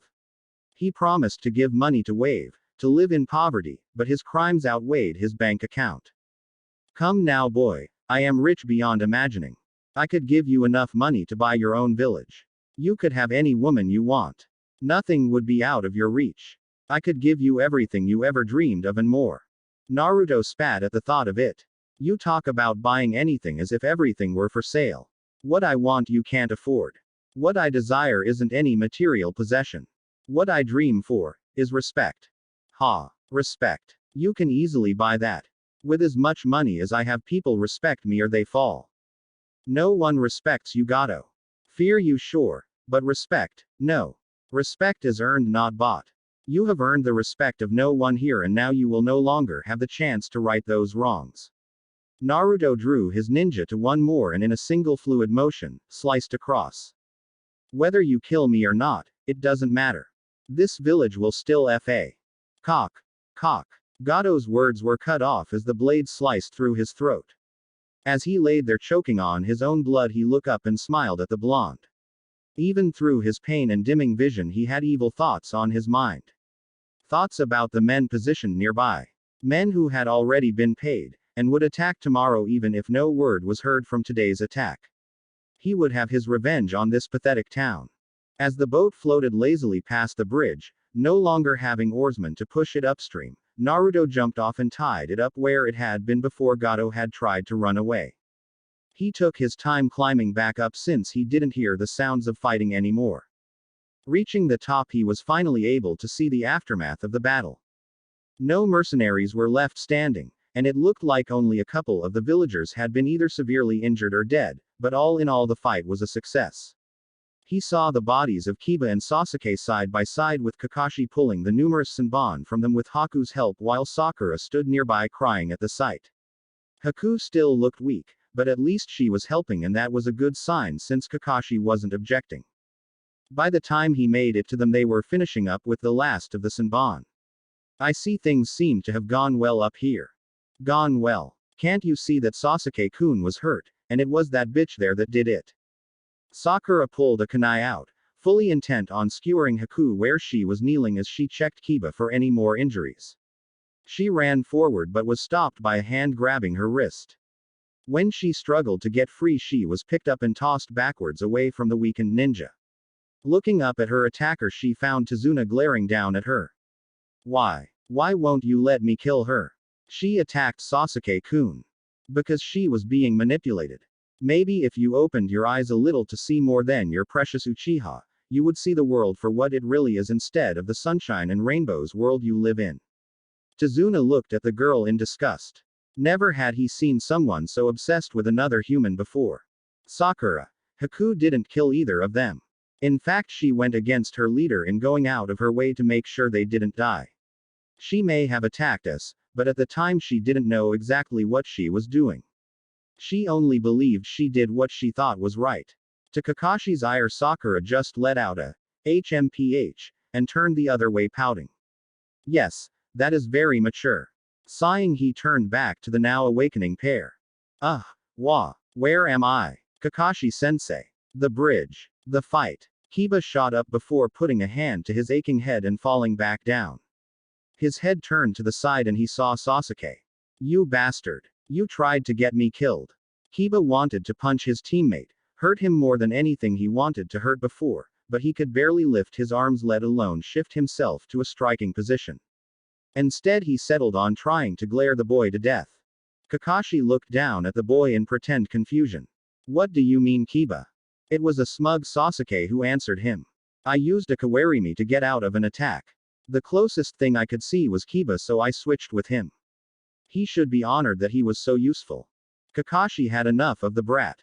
He drew his fist back and rammed it into Sasuke, much to the shock of everyone there that didn't know of the tension in the group. A sensei just knocked out his own student. They were brought out of their staring when Kakashi turned to them, rubbing the back of his head. What? He gave a big eye smile at them, causing a few sweat drops. Kakashi. I'm taking Haku back to the house. I'll leave some clones to clean up this mess. I need to see about getting rid of her seal. I also need to talk to you as soon as you're able. Getting a nod from Kakashi, he made his clones before picking up Haku bridal style and set off for Tazuna's house, never noticing the blush covering the girl's face. Later that night, there was one extra place setting at the table as everyone sat at a celebration dinner for their victory. Most people there were happy and talking animatedly. The only ones who weren't were the Team 7 genin. Sakura was still pissed at Haku, but she was happy that Sasuke was alive. Kiba was pissed at Sasuke but happy that he himself wasn't dead. Sasuke was pissed at everyone. He was pissed at Kiba for not being of more use, Sakura for hanging all over him and being even more useless than Kiba, Kakashi for punching him after a valid explanation, but most of all he was furious with Naruto. The blonde had humiliated him like no one else had ever dared to do. Not only had he found a way to beat Haku by seeing something that no one else had, but he killed off most of the mercenaries and Gato himself. A glory that should have belonged to the Uchiha. Now he was going to have another special meeting with Kakashi about information that he apparently was not privy to. Him, an elite, was not allowed to hear what the Dobi had to say. Not even if it would help him grow stronger. Not even if it got him closer to getting his revenge. Then Kakashi went so far as to tell him he couldn't go through the gear that Naruto and he got off the mercenaries that they killed. He was told that since he had acted in such a way to destroy the teamwork they had been working on, that he would be denied those items that he should have gotten. It was just luck that the blonde had gotten in his way. Otherwise that ice bitch would have been dead by his hand. Even when he'd punched out one of the clones to get the weapons it had, he found himself lacking as the clones were sealing everything away as they found anything of use. When he tried to pick up the scroll that the clone dropped, he was pulled back rather harshly by Kakashi and ordered to protect the bridge builder. Once again someone got in the way of what he needed to get stronger. As the revelry continued, Naruto led Haku upstairs to Kakashi's room where they would have some privacy. Once there, he began to work. An intricate seal array soon covered Haku's neck and back. Luckily for them, Zabuza was not very proficient with seals. As such, they wouldn't need anything too taxing to cancel it out. With the array in place, Naruto held his palm to her back and began to channel his chakra. Instead of the normal sealing process which made the seal condense into its final form, a counter seal drew the target seal out of its finalized form and back into its original state. The only downside was that the counter seal's intricacy had to match or surpass that of the seal. In many cases this was nearly impossible without knowing the original seal intimately. A few minutes later, the entire memory replacement seal was in its basic form and intertwined with the counter seal. With a wet rag, they were able to easily rub both away. The process had caused Haku a bit of discomfort as the seal was pulled away, but the refreshing feeling of her mind being in one piece more than made up for it. Now that Haku had time to sit and think, she began to sob slightly as the realization of all that had happened hit her. The memories of Zabuza killing her father and her mother in front of her was too much. Then she came to the memories of her training with Zabuza. He had been a harsh sensei and drove her to the brink with his training despite her desperate pleas.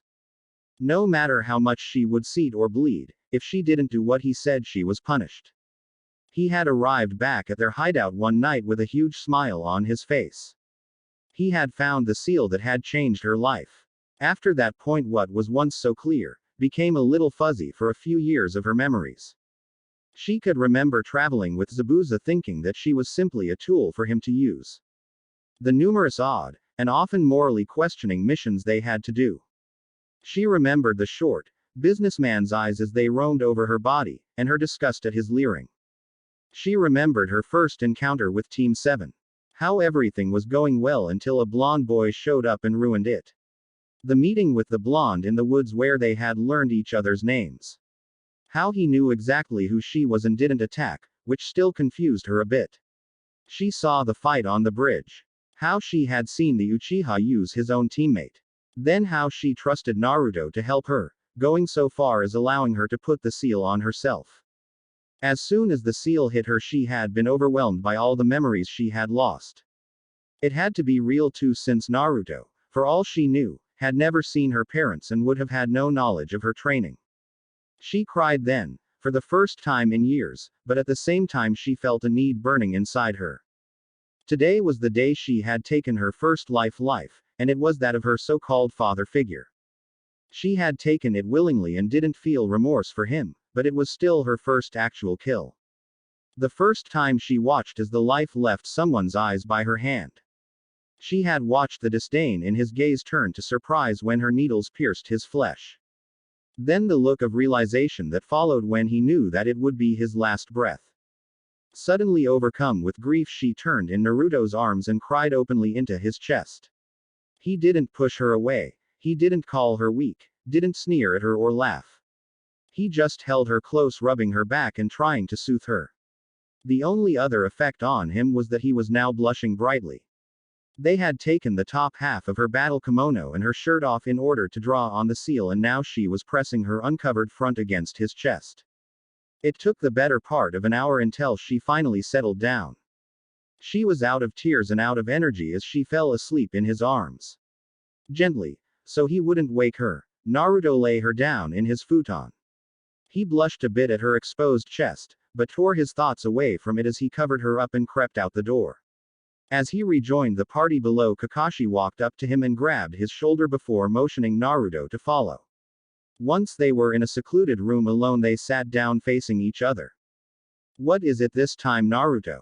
As I slashed Gato's throat, he was mentioning something. I wasn't able to stop my blade in time, but I can guess. I'm betting he has other men waiting somewhere to attack should the bridge attack fail. Starting tonight, we will have to be on guard. If I'm right, they could attack at any time. Good assumption. We'll have to take shifts until the bridge is finished. We'll do it in pairs and alternate every 8 hours. One team with Tazuna, one at the house, the other resting. Teams will be me by myself, you with Sakura, and Sasuke with Kiba. That should keep us decently even. No, teams should be you with Sakura, Kiba and Sasuke, and Haku with me. I don't trust the others to be alone with her, and Sakura is the weakest of us, so she should be teamed with the strongest. Kakashi smiled at this. I'm so glad you think I'm the strongest, Naruto. How humble of you. Naruto smiled back. Well, maybe strongest is pushing it, but you do have the most experience. The two laughed as they traded jibes back and forth until Naruto felt a chill go up his spine. Without warning, he rushed out to the party and looked around the room. There were people missing who shouldn't be. He leapt up the stairs, barely touching any before he hit the landing before sprinting down the hall towards Kakashi's room where Haku lay sleeping. The door was already open, not a good sign. He barely registered Kakashi catch up as he crashed into the door frame, using its opposite to swing into the room. They were just in time to catch the two blades that were swinging down on the unconscious body in the middle of the room. You just don't know when to quit, do you, Tem? Naruto kicked Sasuke back away from Haku as Kakashi lifted Sakura off the ground by her weapon-wielding arm. You disgraced yourself, you disgraced your team, and you disgraced your village. Now even though you've wiped us through the mud, we still won the battle, and yet you are trying to stomp your boot on us, trying to drive us further into the muck. Just what did you hope to accomplish here? What do you care, Dobi? She is the enemy and I will kill all my enemies. Sasuke attempted to throw his kunai at Haku, but it was intercepted. The loud clang of metal on metal waking the sleeping girl. Haku looked around the room in confusion for a couple seconds, taking in the scene. Kakashi was holding the pink-haired girl off the ground while Naruto stood between her and Sasuke with his ninjata held out to the side. A kunai lay half buried in the floor mats a few feet from her. Realization hit her as she began to back away into a corner away from the hostile couple that were glaring down at her. Get out of the way, Dobi. I will kill my enemy. She isn't your enemy anymore, Uchiha. She has her memories back and she will not attack us unless we attack first, which you obviously don't seem to understand. Once an enemy, always an enemy. Now move. Sasuke. The boy glared over at his sensei. You are attacking an unarmed ninja that is cooperating with us. She has the potential of holding valuable information. Killing her would be in violation of mission objectives. As it stands, simply attacking her will have to be brought up to the council once we return to Konoha. If you want to make this harder on yourself, then keep this up. I will restrain you and toss you on the floor at the council's feet myself unless you cease this action. You dare talk to me like that, Hitaki? You go right ahead and tell the council. I've had people do that before and you know what it got them. Nothing. I'm far too valuable to risk, so I can do as I please. You keep thinking that, Tem.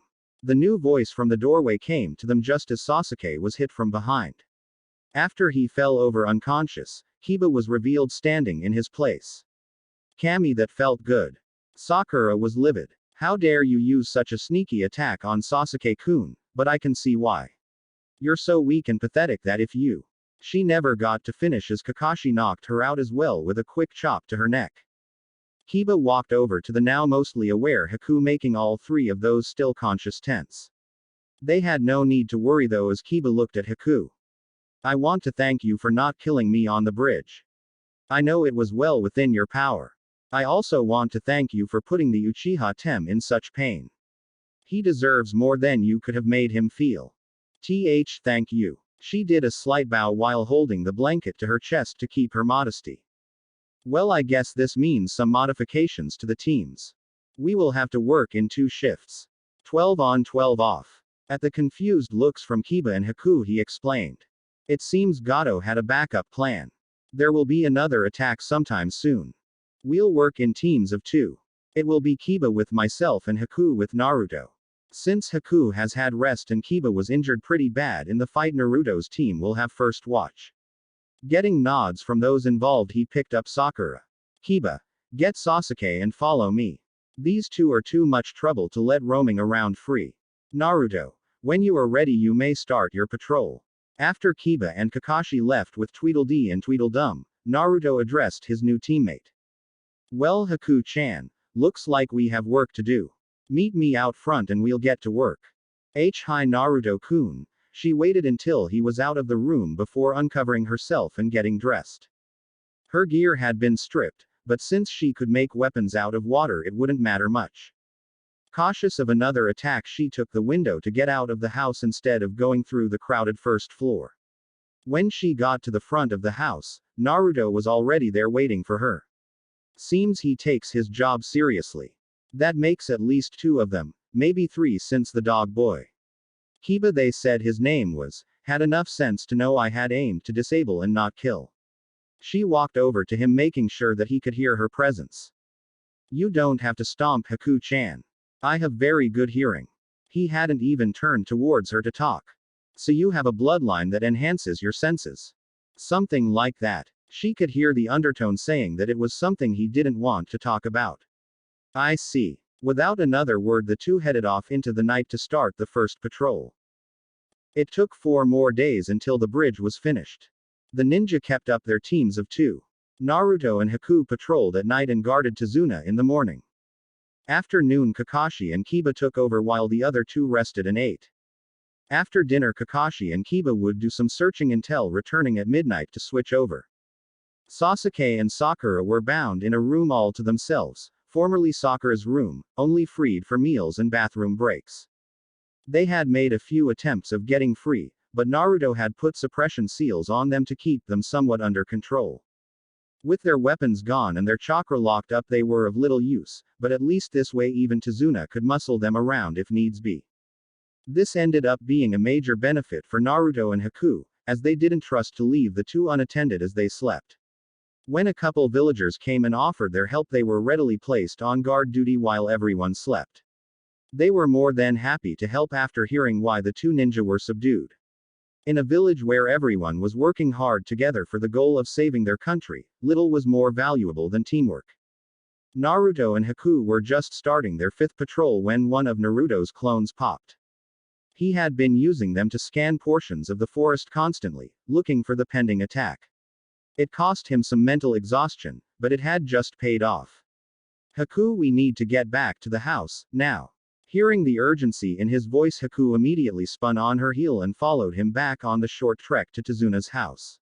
As soon as they arrived, Naruto burst through the door to find Kakashi and Kiba still up, talking about their next patrol route. Kakashi, let's go. We found them. Kakashi looked at Kiba. After we leave, I want you to cut the others loose.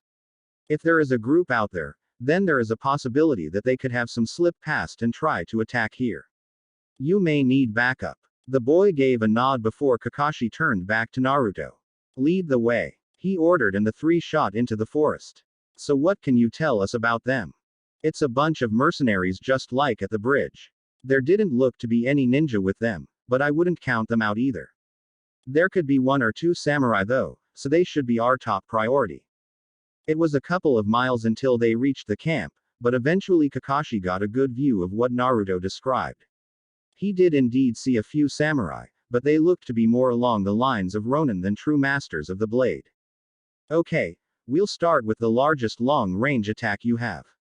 Make 3 points and attack from all sides. In the confusion, we should be able to take out most of the worst targets easily. Clean up what you can while they're confused. When they start getting organized, fall back and we'll strike again. We should be able to hit them 2 or 3 times until they put up a decent defense. All 3 of us should be pretty well rested by now, but try to conserve your chakra. We'll need it when they get organized. The 2 younger ninja nodded in understanding. Kakashi was elated. He had 2 experienced ninja who knew how to follow orders without question, and even gave suggestions without thinking that they would immediately be accepted. They knew their skills and carried out their tasks without whining about it. How he wished this was his genin team. He could have spent all night reveling in that fact, but they had a job to do. With a nod, they split up. In the camp below, men, and a few women, were just getting ready to move in on the town. Final preparations were being set into place for the assault. The villagers would have no warning. A slight cry of pain jarred everyone's attention to the center of the camp, where a man was falling to the ground with a kunai embedded in his head. "We're under attack," was cried out by those closest to the dead man as everyone shot into action. Before most could get to decent cover though, attacks started raining in on top of them. Ice projectiles flew in from the southeast, impaling many.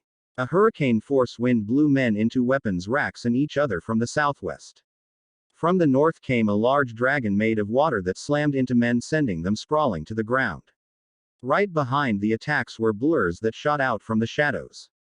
Kakashi followed right behind his Suiryuden no Jutsu, slicing away at those it had hit and sending kunai and shuriken at anyone near enough to be a good target. He saw them beginning to regroup around him and with a quick shunshin was clear of all danger. Over on Haku's side, she passed by the many bleeding bodies of her Hyoten, Hyachu. Normally she wouldn't have killed the men, but something in her awoke when she got her memories back and took Zabuza's life. She viewed these men as people who could potentially do the same to someone else that had been done to her. She pictured Zabuza's face on all of them and killed without mercy. Unlike Kakashi, she didn't rush. instead choosing to form each ice blade perfectly before making it fly towards her targets with deadly accuracy. The most devastated area though was Naruto's by far. Not only had his initial futon Datapa thrown the camp into disarray, but when he started his assault it was pure chaos. Hundreds of lightly armored, black katana-wielding Kage Bunshin raided in on the unsuspecting hired goons. It didn't seem to matter how many they destroyed, a new one would just take its place. Morale in that section quickly fell as men and women were cut down in droves. Then as soon as the attacks started, they stopped. The camp gathered itself trying to find some semblance of leadership until it all started again. By the time the second assault was finished, the former organized camp looked like it had been through a brutal hurricane. Debris lay everywhere, while in the center a small group managed to pull some wagons onto their sides in a makeshift fort along with a few other groups that were scattered about the area. Out in the trees the three ninja regrouped. Okay, good job. We got more than I'd hoped. Now for the hard part. The ones left will be the best of their fighters that were ready when we came. Don't be reckless. If you have to retreat and regroup, do it. Same sections, use whatever you can to take them out, but keep yourself defended as well. Don't let them flank. Kakashi Taicho. Instead of breaking up for this, should we try staying as a group? We can hit each group randomly, then retreat and hit another. That way they never know which to cover. Meanwhile we will be able to tear them apart little by little. Even if we tire before we can finish them, there won't be enough to raid a house, let alone a town. It was a little odd for Haku to call the man captain, but it seemed somewhat fitting at the moment since he was the ranking ninja. Kakashi seemed to mull the idea over a bit before nodding. We'll try that. If it's not working after a while or becomes too dangerous, then we pull back. Agreed. This was beginning to seem less like a C rank mission turned A rank, and more like an Anbu operation with each passing moment to him. He wasn't complaining though. He would take this over babysitting the brats any day. Had the council given him a choice, he would have taught Sasuke what he could about the Sharingan when he had breaks from Anbu missions, but they insisted that he be the boys' team sensei. He guessed that their goal was for him to teach the Uchiha more than just how to use his Sharingan. They spread out just a little bit as they scouted the camp, looking for the best target to hit. The easiest was a small group that was staged on one side of an overturned table. They were guarding what they could see while relying on the table to keep their backs safe. A fatal mistake, as they soon found out when shards of ice shot through the wood and into their back. One group down, 6 to go. The next was a little more defended. After seeing the fate of the first victims, they were taking no chances and watching all sides. The piles of logs they were between would not be easily breached by Haku's ice spears, and any head-on attack was going to be seen. After a little deliberation, Naruto sent in a disheveled and beaten-looking clone to give himself up. The men behind the barrier were cautious and made the clone drop its weapons. Luckily the clone was behind some rubble, so the defenders never saw them poof into smoke as they hit the ground. Once the clone was disarmed, it walked towards them. One man came out with weapons ready and bound its arms behind its back. Leading it back behind the barrier, they soon started telling the other ninja to give themselves up. All they got in response though was a word from the clone. Boom. It was a spectacular display of fire and smoke, and when it was over there was a good-sized crater with a red-tinged edge. 2 down, 5 to go. Since the former defensive point had guarded 2 other sides, those were now open on a new front, leaving them slightly more accessible. Running through the smoke from the exploding clone, the 3 ninja advanced on the 2 targets. Haku and Kakashi went to the left while Naruto went to the right. It seemed a clash of fire and ice as Naruto used a couple weak Kaden jutsu to burn down the wagon that was being used as cover, burning those inside alive before throwing kunai at their flailing bodies, mercifully killing them. At the other side, Kakashi was pulling water out of the ground, still drenched from his dragons, for Haku to create a cloud of senbon to rain down into the ditch that held a group of 3 defenders. 4 down, 3 to go. The last 3 defensive positions were strategically aligned. Each was able to guard the other's back while still looking towards the outside of the camp. It was going to be difficult to rush these survivors. They would have no doubt braced the structures they hid behind to protect them against the first assault method, while keeping enough openings to see if attackers were coming.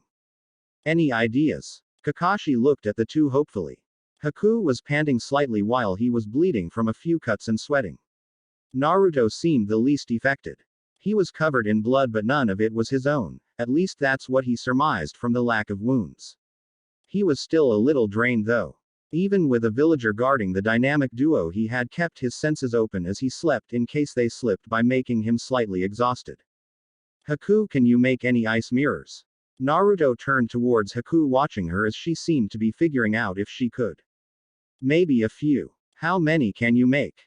10. I think I can make about 13, but they would only be up for a few seconds once fully formed, and I would need water wherever they need to be made.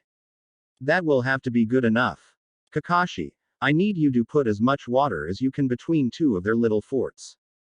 Once you have enough there, Haku, start making mirrors in 2 lines, about 3 feet apart and as close as you can between each of them. Once they are up we will rush through. Since they are able to watch all directions between the 3 of them, they shouldn't be guarding their middle as much if at all. We each take a pile and hope for the best. I'll send a few clones with each of us once we're close. It was ballsy but about the best option they had aside from a siege or getting backup, neither option appealing to any of them. Alright, we'll give it a shot. As soon as the water hits the ground start making your mirrors, Haku. We won't have a whole lot of time before they figure out what's happening. Ready. The 2 teens gave a nod as he stood up and started his hand signs. Sweden. Mizoripa. A jet of water shot out from Kakashi's mouth and right between 2 of the forts before he ducked back down. They could hear the jeers from behind the walls. Ha! Losing your aim, ninja. Are the sneaky little bastards getting tired? Haku was the next to stand and, concentrating, she began to form the mirrors up as thin and close together as possible. The tunnel would be short, but it should be enough. With Naruto and Kakashi blocking any projectiles coming towards her, she was able to put her full attention into her jutsu. When the last of the mirrors was in place, she whispered to her comrades. Go. They were off and sprinting the distance to the tunnel as projectiles flew at them from 2 sides. Then they were in. They could hear a few more pangs as spears and arrows hit the ice behind them, and the clattering as the jutsu started to crumble. Just as the last mirrors fell, they were out the other end and immediately split off to their designated shelter. The confusion was evident in the hushed murmurs inside each post as the 3 ninjas snuck up to the easiest entrance point. They signaled to each other with their fists clenched around small cylinders to 3. On 3 the cylinders flew over the blockades and into the midst of the defenders, exploding in a cloud of thick smoke as the ninja jumped over and unleashed hell. Screams echoed once more into the night as more mercenaries fell in the confusion and chaos that ninja thrived in. It took only minutes, but by the time the smoke was clear enough to see once more, 3 ninjas stood facing each other, breathing heavily and dripping with blood. Some theirs, most not. They simply stood there facing each other down before one cracked a smile. As Naruto showed off his blood-stained teeth, the other 2 couldn't help themselves. In the adrenaline-filled aftermath of the battle, they stood there and laughed like madmen. It was more of a mental defense than anything. They had ended hundreds of lives since the mission started, and had found a trusted ally in each other. Someone that they could trust with their back and would watch the backs in turn. After a few minutes of reflection, they walked off into the forest, limping and exhausted, but alive. So, Kakashi, what are you going to do with the Tem and the Dits when we get home? The man sighed. He really didn't want to think about the fiasco he would have to deal with in Konoha. A C rank turned B rank turned A rank mission. It's true that this could have gone a lot better, but it also could have gotten a lot worse. Without Naruto's help, and through him Haku's help, they wouldn't have pulled this off. There would be hell to pay for someone, but the 3 in his charge were going to be the biggest issue. You know, I'm not sure. More than likely the council will brush it off and worship Sasuke so he stays content. I know there will be issues that come up, but you know, I don't think I really care right now. I'm half tempted to add them to tonight's body count and call them casualties. Well, you still can. We won't tell. Naruto grinned at him while Haku gave an animated nod. Kakashi laughed. Ha. As much as I'd like to. If I went back and told them I got the last Uchiha killed, if they didn't send me to be interrogated for suspicion, they would probably just execute me out of spite. Yeah, I guess you're right. Guess that means we'll just have to drag them all the way back with us kicking and screaming. Kakashi lifted an eyebrow as he looked towards the blonde. What? You think I'm going to trust them to walk back nicely without trying to stab Haku or me in the back? Forget it. They're staying tied up until we get to the Hokage's office. I don't care what kind of repercussions we have to deal with. Kakashi sighed again. This was definitely going to be one of his least favorite returns to the village. He did have to agree with Naruto though. Those two would be far too much a handful to just let them run loose. He wasn't worried about them actually succeeding in killing either of his companions, but if they got hurt in doing so it would be on his head. Sasuke as the last Uchiha got extra special treatment, and the Haruno's mother was on the council. She had a pair of lungs that could only be rivaled by her daughter. When they got back to the village they took a quick dip in the river to get the worst of the grime and gore off before heading back to the house. Tsunami had them stand outside as she got them towels and some dry clothes to wear. There wasn't really much a place to change in the area so they just took turns going into the shed nearby to slip on their new clothes after toweling off. Now dry and reasonably clean they were allowed to enter the house where they were met with a mixture of smiles and glares. The perky pair were sitting at one end of the table looking tired but refusing to go to sleep without hearing exactly what happened. Since they were up, Kiba was up too making sure they behaved. Tazuna was up out of worry as was Tsunami while Inari was asleep in a chair in the corner. Well, it was only one word but considering who it came from it sounded more like a scolding order as Sasuke poured as much venom into it as possible. Ignoring the boy Kakashi addressed Tsunami. If you wouldn't mind, some tea would be very nice right about now. Tsunami rushed off to the kitchen. And some medical supplies if you have them. Hearing a confirmation from the woman he sat down at the table as Haku and Naruto took the couch just wanting to rest and recuperate after the recent ordeal. Are you going to talk or just sit there Hatake? Sasuke was now glaring at his instructor with a malice that would melt lesser men, but for someone like Kakashi who had seen hell it was little more than a gnat. Annoying. Yes, but harmless. Tsunami could feel the tension in the room when she re-entered. Being a civilian from a non-ninja village she wasn't used to the amount of killing intent that was being thrown around the room. By the time she made it to the table tea was spilling out of the cups from her shaking. Sasuke just smirked at her as Kakashi glared at him. Before you go making demands Sasuke, first make sure the person you are demanding information from is willing to give it. If not, then they must either be weaker than you, lower in rank than you, your charge or your captive. Since I am none of the above and I am unwilling to share information with you I will not answer you. Now calm yourself before I remove you from this room for being a threat to the mission. Sasuke was angry, but could do nothing in regards to his sensei. No matter, there were other ways. Dobi. Tell me what happened. No Tem. Tell me now Dobi. I am an Uchiha and I demand to know. Yeah tell him Naruto Baka. He deserves to know anything that goes on more than your worthless self. Sakura shrieked causing Kiba to plug his sensitive ears from the pain as he put some distance between them. Naruto looked between Sasuke and Sakura before laughing in their faces. Tem, you don't outrank me nor are you stronger. Which also means it'll be a cold day in hell before I'm your captive. There is no way I am going to give you anything you want so you can piss off. Sasuke was quickly losing his cool and they all knew it. Kakashi shifted in his seat to get a better push off should he need it. Grr. Fine then. You. Girl. Tell me what happened. No. I don't think I will. Sasuke pounded his fist on the table which only succeeded in Naruto getting ready for action as well. I demand you tell me what I want to know. You are our captive and you are outranked. Now tell me before I torture it out of you. He got up from his place at the table and started moving towards Haku only to have Naruto step in front of him. Move Dobi. I am questioning my captive, just as your little guidelines said I could. Now get out of my way. No, you have no rights to question her either.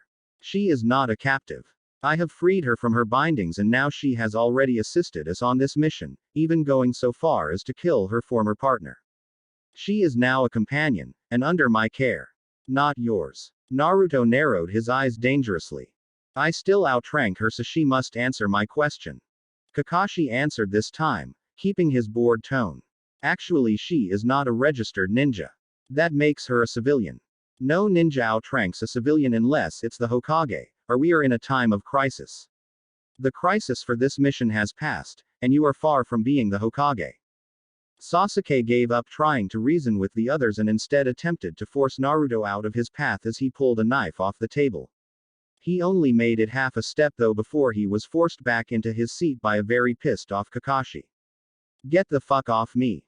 He struggled against the genin for a few minutes before settling with glaring at him as hard as he could, willing the man to burst into flames. I told you to calm down, you spoiled brat. If your parents were still alive to see you like this, they would be ashamed to call you an Uchiha. If Kakashi was hoping that would calm the boy down, he was sorely mistaken. How dare you even think you know what my parents would say? I should kill you for even uttering my clan's name. You stole our eye and suddenly think you are better than us. Smack. Kakashi glared at the boy, making him cringe a bit despite his intentions. Listen here, you little prick. I knew your family far better than you ever have. I had friends, teachers, teammates that were Uchiha. None of them behaved like you are now. If you had half the humility most of them did, you might make a decent human being. Kakashi shoved him back into his seat before turning around. With any luck, after this mission is through, I will have enough reason to send you back to the academy, if not take you out of ninja service completely. Sakura looked horrified. Why you can't do that, Kakashi-sensei? When he fixed his gaze on her, she backed into the corner as he slowly walked towards her. You Haruno, you should have never even been accepted as a ninja candidate. Book smarts get you nowhere if you can't apply them in the real world. Sakura looked on the verge of tears. Out of all the members of Team 7, I would say that Kiba has improved the most. He was able to engage in a fight, and the thought of using his own teammate probably never crossed his mind. He still needs to learn a lot, but he is on the right track to being a true ninja of Konoha. Sasuke couldn't stand it. He'd been humiliated more than ever before in his life. Back in the academy days he was the best of the best, and now his sensei was telling him it all meant jack shit. What happened between then and now? What changed so much to make someone think he was less than the greatest? Sasuke looked around and his eyes fell on one person. Naruto. If you were still the dead last dobi from before, no one would care a bit about you. You turned people against me that should have been helping me get stronger. Well, two can play that game. An eye for an eye. Sasuke jumped from his seat with the forgotten table knife in his hand and rushed towards Naruto. Seeing the blonde getting ready to engage him, he smirked and ducked to the side, now heading for his real target. Haku, who, though still tired, had begun to make her way over to provide him backup should he need it. It took all of 5 seconds, but it seemed to last an eternity. The dull blade gleamed in his hand as it shot forward. Tearing cloth was heard as silver disappeared in a spurt of red, and woman's scream could be heard throughout the surrounding area. Chapter 7. Celebrations. It had been a close call the previous night. As it was, everyone was walking on eggshells in the house. Kakashi went over the events in his head, wondering how he could have let it get so out of hand. He remembered himself yelling at his students when a chair clattered to the floor. Then all hell broke loose. Flashback Next thing he knew, Tsunami was screaming and he was watching Sasuke plunge a table knife into Naruto's chest. It was obvious that Sasuke was after Haku, since he was still grinning into her eyes as he felt the blade sink deeper. Unfortunately for him, it was Naruto whose eyes he was now looking into, and fortunately for Naruto, it could have been worse.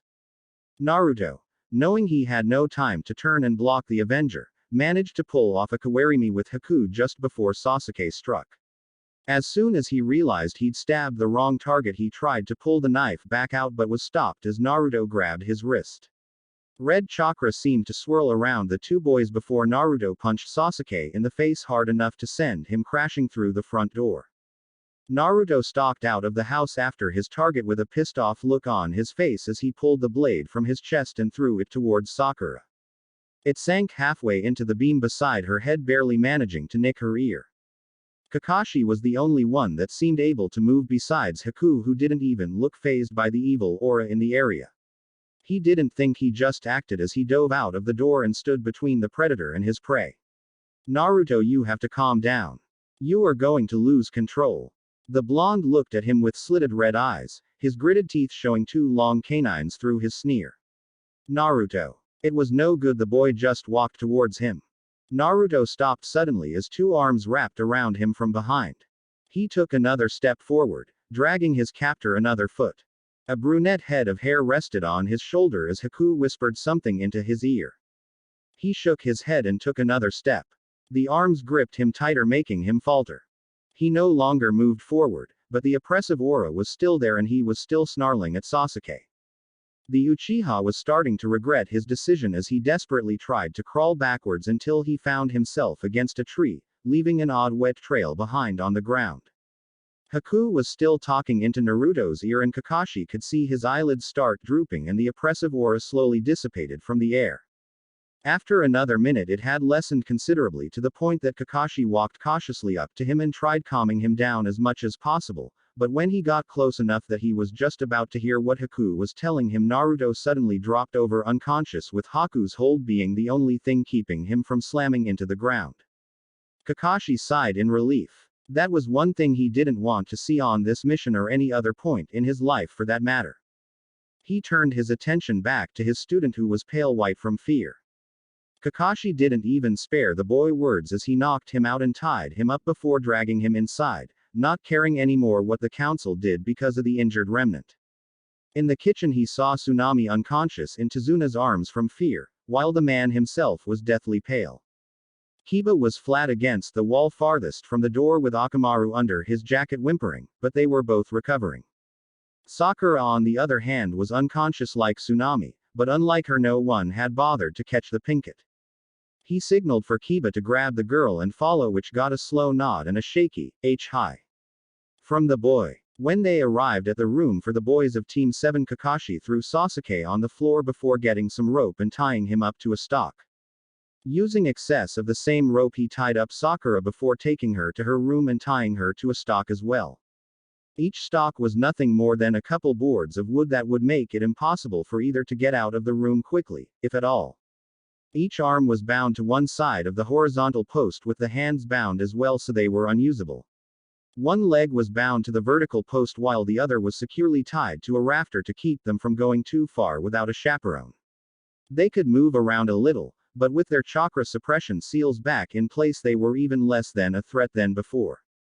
Shutting the door as he walked out, he found Kiba waiting for him in the hall trying to calm a still slightly whimpering Akamaru. "Kakashi-sensei. What was that? Don't worry about it. Try to get some sleep. We have a lot of work tomorrow." A pained groan made him turn towards his room for a moment. Hi. And sensei. Thank you. Hi. Kiba went back into his room while Kakashi tried not to cringe as another groan traveled down the hall. Heading downstairs, he barely hit the first floor before Tsunami was in front of him, grabbing his vest. "Is he all right? Should we get a doctor? How is Haku?" It amazed him that even though she had fainted from sheer terror from the aura the boy put out, she was still concerned for him. "He'll be fine. He heals quickly. Are you two all right though? That must have been a bit of a shock." "We'll be fine. Inari just thought it was a nightmare. He's already asleep again." "I see. Well, we are still on a mission, but Sasuke and Sakura will be sitting out the remainder. If you see them about without one of the rest of us, I need you to come find one of us right away. Neither of them is to be trusted for the remainder of the time we are here." Both of them nodded to Kakashi, still a bit stunned at everything that was happening. "We will see you in the morning. Hey, I'm kind of hoping the bridge doesn't get finished now. I'm really not looking forward to facing the council when we get back. Well, that's life, I guess. Good night." Flashback and Tsunami put a plate down in front of him, bringing him back from his daydreams as the smell hit his nose. Thanking her, he finished his plate quickly before Tizuna, Kiba and he made their way to the bridge to start the day's work. Without Gato around, and with the immediate threat of attack gone, many of the workers who had quit were now waiting patiently at the work site. Each one bowed down and apologized to Tizuna for their weakness when they should have been fighting back. He just brushed it off though and began handing out jobs. The day passed as if nothing ever happened. The blood and grime from the battle was washed away days ago. The only sign that anything had happened being the patched scrapes from weapons and a couple blood stains that had seeped in too deep to clean in one go. Back at the house things were a little less smooth. Sasuke could be heard throughout the house yelling for someone to untie him. In the next room over, Sakura was sobbing to herself, wishing that she were free so she could answer his cries for help. Meanwhile, down the hall Naruto was still asleep, but his wound had healed over. Haku doted over him like a mother would a sick child, even though he just seemed to be suffering minor chakra exhaustion. She hadn't left his side all night, relying on Tsunami to bring her dinner as she watched over the boy that saved her life the night before. Unlike his selfish counterpart, Naruto had used the same skill to put himself in harm's way rather than the other way around. He had taken the hit meant for her, and yet all she could do was watch over him as he slept. She had been tempted many times to go over to the Uchiha's room and end his life, but for the peace of mind of Naruto she couldn't.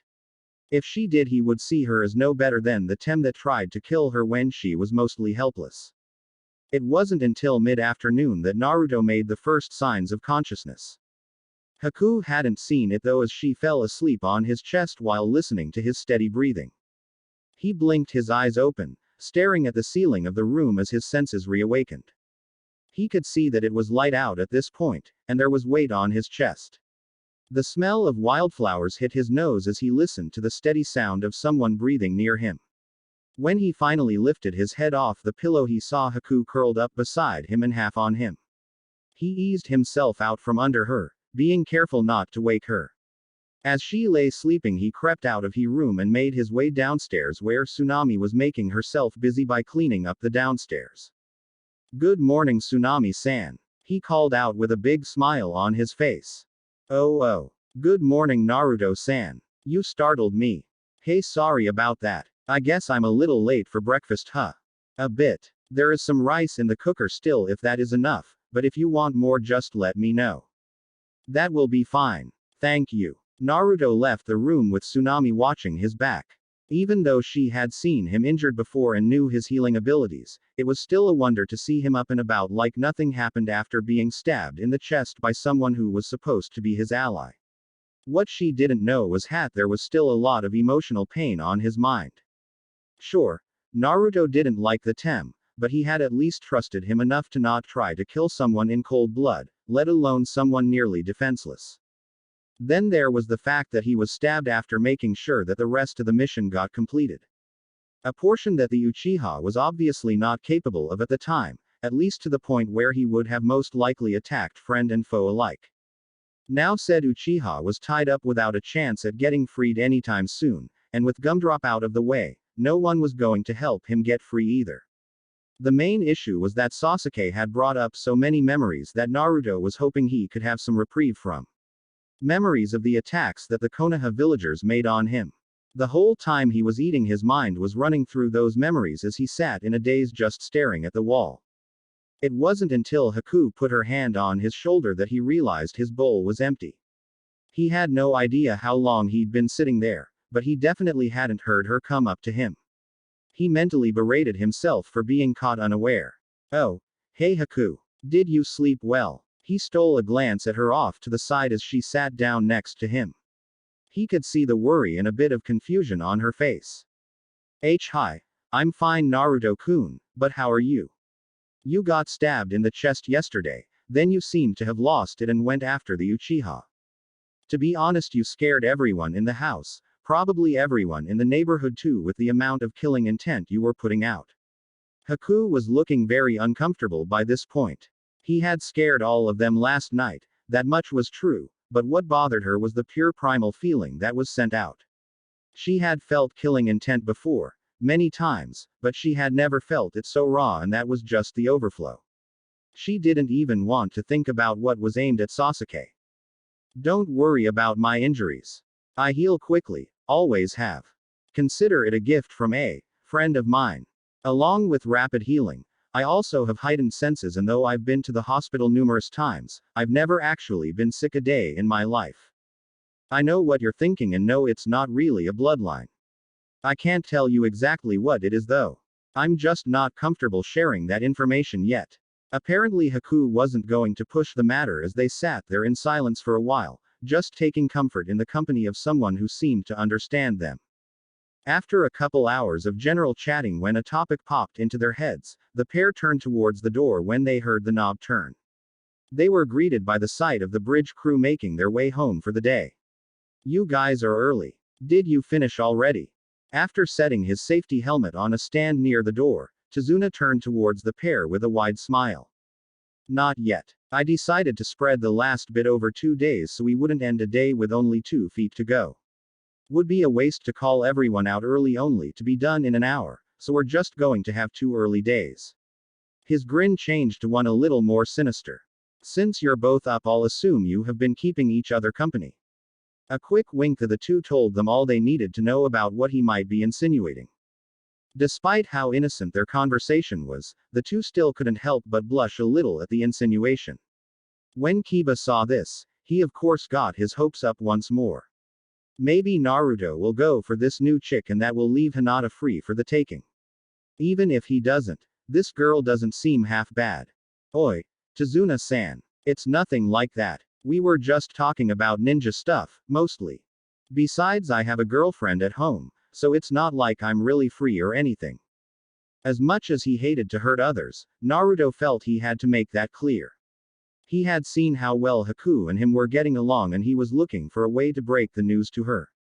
He didn't feel right just coming out and saying it to her face just in case he was reading into it too much. Tazuna just provided the perfect opportunity though, and by the look that flashed across the young girl's face he was right on the money in his assumption. Haku had quieted down considerably on the outside, but on the inside she was in utter turmoil. She was wondering if all the nice things Naruto said to her and did for her was just that. He had saved her from a life where she was more or less a slave, and he had saved her life from his own comrade. Was he just a naturally overly nice guy? Not many people in their line of work would go so far as though throw themselves in the line of fire for the sake of someone they just recently met. By the time dinner came, her mind was utter chaos. She hadn't even realized that everyone was sitting around the table chatting while she debated with herself inside her head. As tsunami once again began to pass the food around, Haku found herself not having much an appetite. Instead of digging in, she opted to take a bowl of rice for herself, and feed the two upstairs. Kakashi and Naruto both told her to be careful as she walked away with a food-laden tray. She decided to get the worst of the two out of the way first, and went into where Sasuke was bound. Upon opening the door, she couldn't help but laugh at the Avenger as he glared at her. She had a feeling that it wouldn't have mattered who walked into the room at that time, anyone would have gotten the same glare. Unfortunately for him, it came out as little more than a child's futile attempt to stare down their parent. Being hopelessly bound to a beam will do that, but she still gave him a B for effort. So the serving bitch came at last. "How about loosening these ropes and I show you how to truly serve an Uchiha?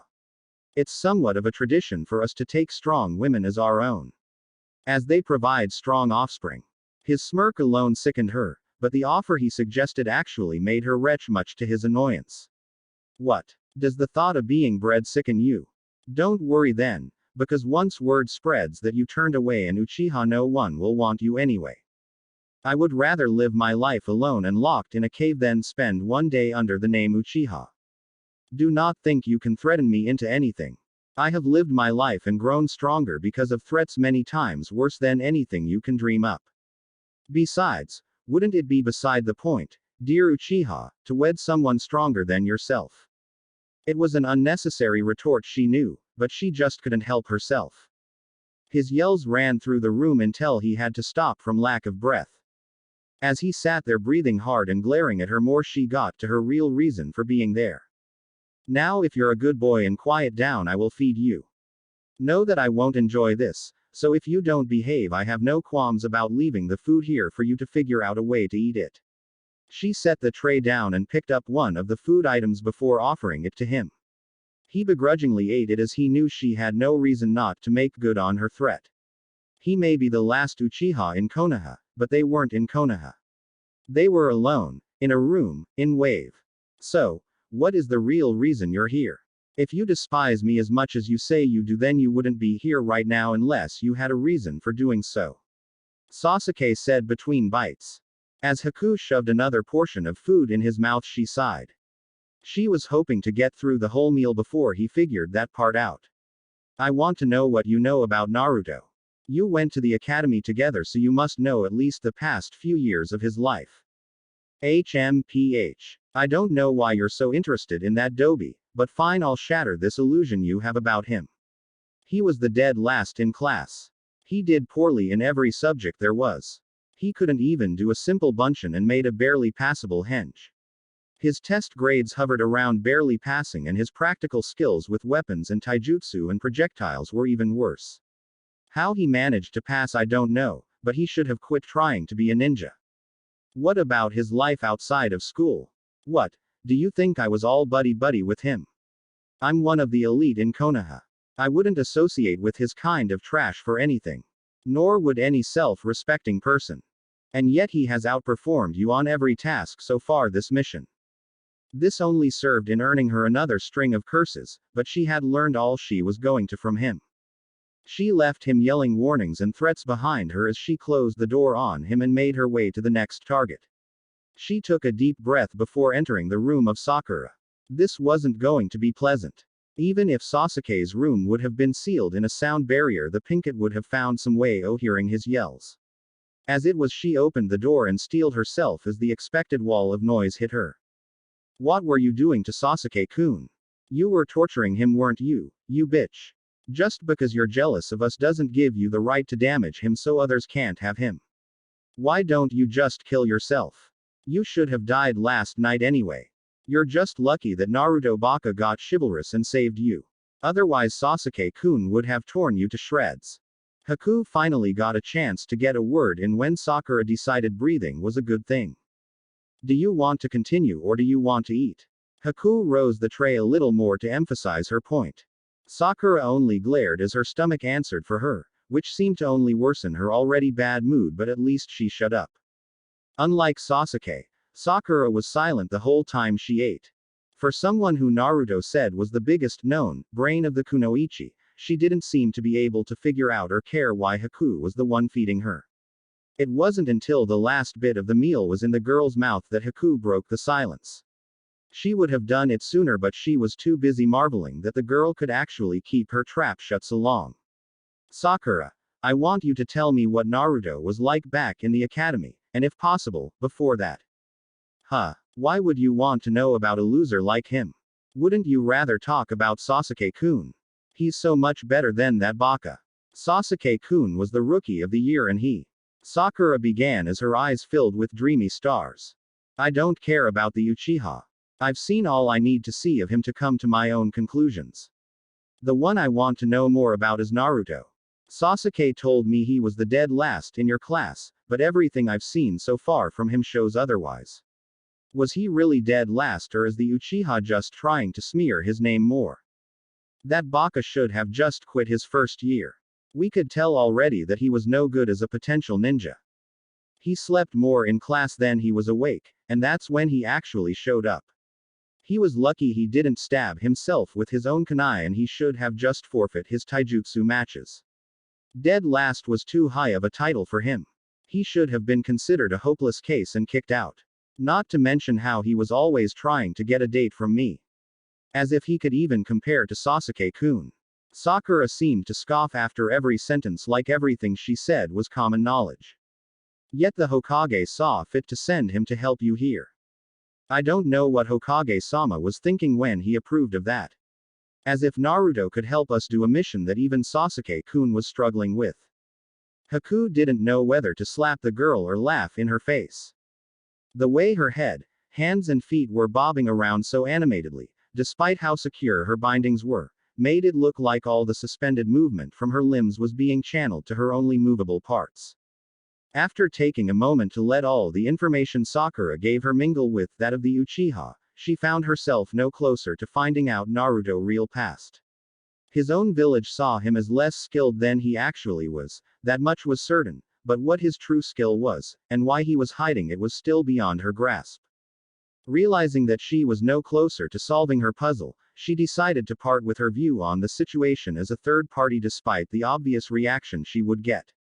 Well, from what I have seen so far, your little boy toy seems to be the refuse of the class. He was scared to death on his first encounter with Zabuza. Then on the bridge he not only lost his fight against me, but also sacrificed his own teammate to save his own skin. Now I may have had my memory modified for a while, but I still know that it's supposed to work the other way around. Naruto showed that perfectly yesterday when he let himself be hit to save me. Furthermore, he took out 2 missing nin that were listed in the bingo book, by himself. Then he figured out that my memory was modified and was able to gain enough of my trust to counter it. He's shown more strength in both skill and perception than you seem to have in your whole team. Kakashi realizes this, as does the mutt to an extent. She could see Sakura stewing more and more as she spoke. Well, I've been here since the start of this mission and I can tell you that Naruto Baka never could have done what Sasuke did. When those demon brothers attacked us and made it look like they killed Kakashi-sensei, Sasuke didn't even flinch. He took on those 2 chunin while Kiba and I protected Tazuna. Naruto Baka would have probably frozen up or curled up into a ball and cried. Sakura put a smug smirk on her face, daring the other girl to make a comeback. She didn't have to wait long. I was there also, with Zabuza, Kafu and Tamatsu while your team was dealing with the demon brothers. They were sent out to test your strengths, and I must say they were rather unimpressive. We saw how your pathetic Uchiha was only able to hinder them slightly by taking away their connection. That really was a bad choice anyway. As long as that chain connected them, they had a limited range of movement. With the chain snapped, they were then able to attack from any direction they wanted. Unfortunately for them, they never hit Kakashi, whom defeated them when they were about to rip your team to shreds. Kafu stayed behind to deal with the demon brothers for failing, and making sure they couldn't do so again. Sasuke still did better than Naruto Baka could have. Sakura-san, do you know who Kafu was? Quote. He was a Jonin rank missing nin from Kurigakure. He is listed in the bingo book as an A-rank threat. Okay, so, why do you think he wasn't at the bridge? Quote. I had thought it odd that he never caught back up to us, but I dismissed it until this afternoon. While Naruto and I were talking, he told me exactly what happened to Kafu. Kafu was a rather arrogant man, and when he saw Naruto hopping along, I would bet he was thinking he would have an easy time. Naruto sensed him and was able to set up a trap planning to disable him enough to at least even his chances. While he didn't count on it, Naruto's trap disabled my overconfident companion to the point where he was the easy one to pick off. Which is exactly what Naruto did. Haku paused for a moment to let the information sink in. Then almost slapped her forehead as the other girl started to smile. So Naruto got a lucky kill. Sasuke-kun wouldn't even have needed to set a trap, I bet. He could have taken down that Kafu guy easily. Now this was just getting sad. Sakura, Kafu was stronger than me, so if I beat the Uchiha, that would put Kafu ahead of him as well. Setting that aside, my point was that you 3 had faced chunin and did okay. Naruto-kun faced a jonin and not only didn't back down, he was able to stay calm enough to think up a way to trap the other ninja and hopefully wound him enough to have a chance at winning. He didn't go into a fight knowing that he would win, he thought of the best way to have a chance at winning. And kun. You said kun. Oh my god, you like Naruto Baka. No wonder you're trying so hard to defend him. I don't even know what to think of you now. That's just disgusting. Hinata agreeing to go out with him was bad enough, but another one. Just get away from me before the disease you people have spreads. Sakura made gagging noises as she turned away from Haku while mock retching. Haku just sighed. Well, I can see that you are about as serious with your social life as you are with your ninja life. Have fun prancing around your fairy remnant of a once great clan. I'll stick with the people who really know what life is about. Before Sakura could retort, Haku had left the room, though a few muffled shouts could be heard through the closed door.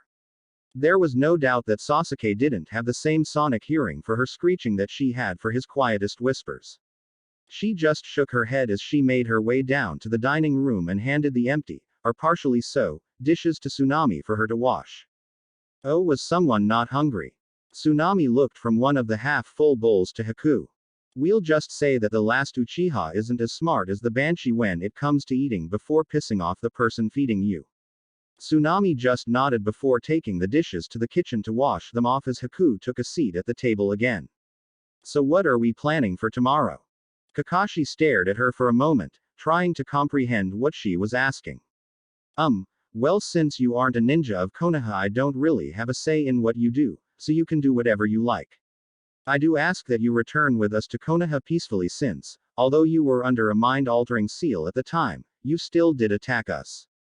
You may have to be questioned and it would help prove my report. Naruto looked worried for a moment then determined. If she goes with my protection. Since I am the one that reversed the seal, then I will take responsibility. Agreed. Kiba finally saw a chance to throw his weight around as a member of a clan. Hold on, Kakashi-sensei. Since Sasuke and I belong to a clan, shouldn't one of us be responsible for bringing in someone with a Kekkei Genkei? Naruto is only a genin and has no clan status, so it would be inappropriate for someone of his position to bring in a fugitive. Kiba smiled and gave himself a pat on the back. With the Uchiha trying to kill her, it was obvious who would be picked to take her in. Then all he would need to do would be to put in a few good words for her, and when she was let go she would fall into his arms. Perfect. Almost. First off, Kiba, clan status doesn't matter one bit when you're the same rank. The only exception is a clan head, which you are not, and though Sasuke likes to think he is not either. To be a clan head you have to be jonin in rank. Until then you are a regular ninja with some special tricks. Also, the one who captures a rogue ninja is the one who has first rights to bringing that ninja in. Naruto saw Haku look up like she was about to speak, but he held up his hand telling her to wait a moment. Since I am the one who released her from her seal, I had effectively captured her.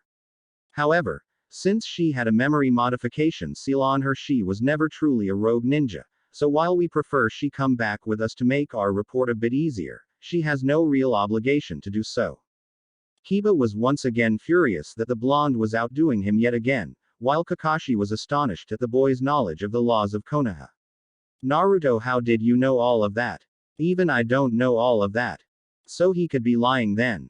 I bet he is just making it up to keep her for himself. Kiba snarled as he glared at Naruto.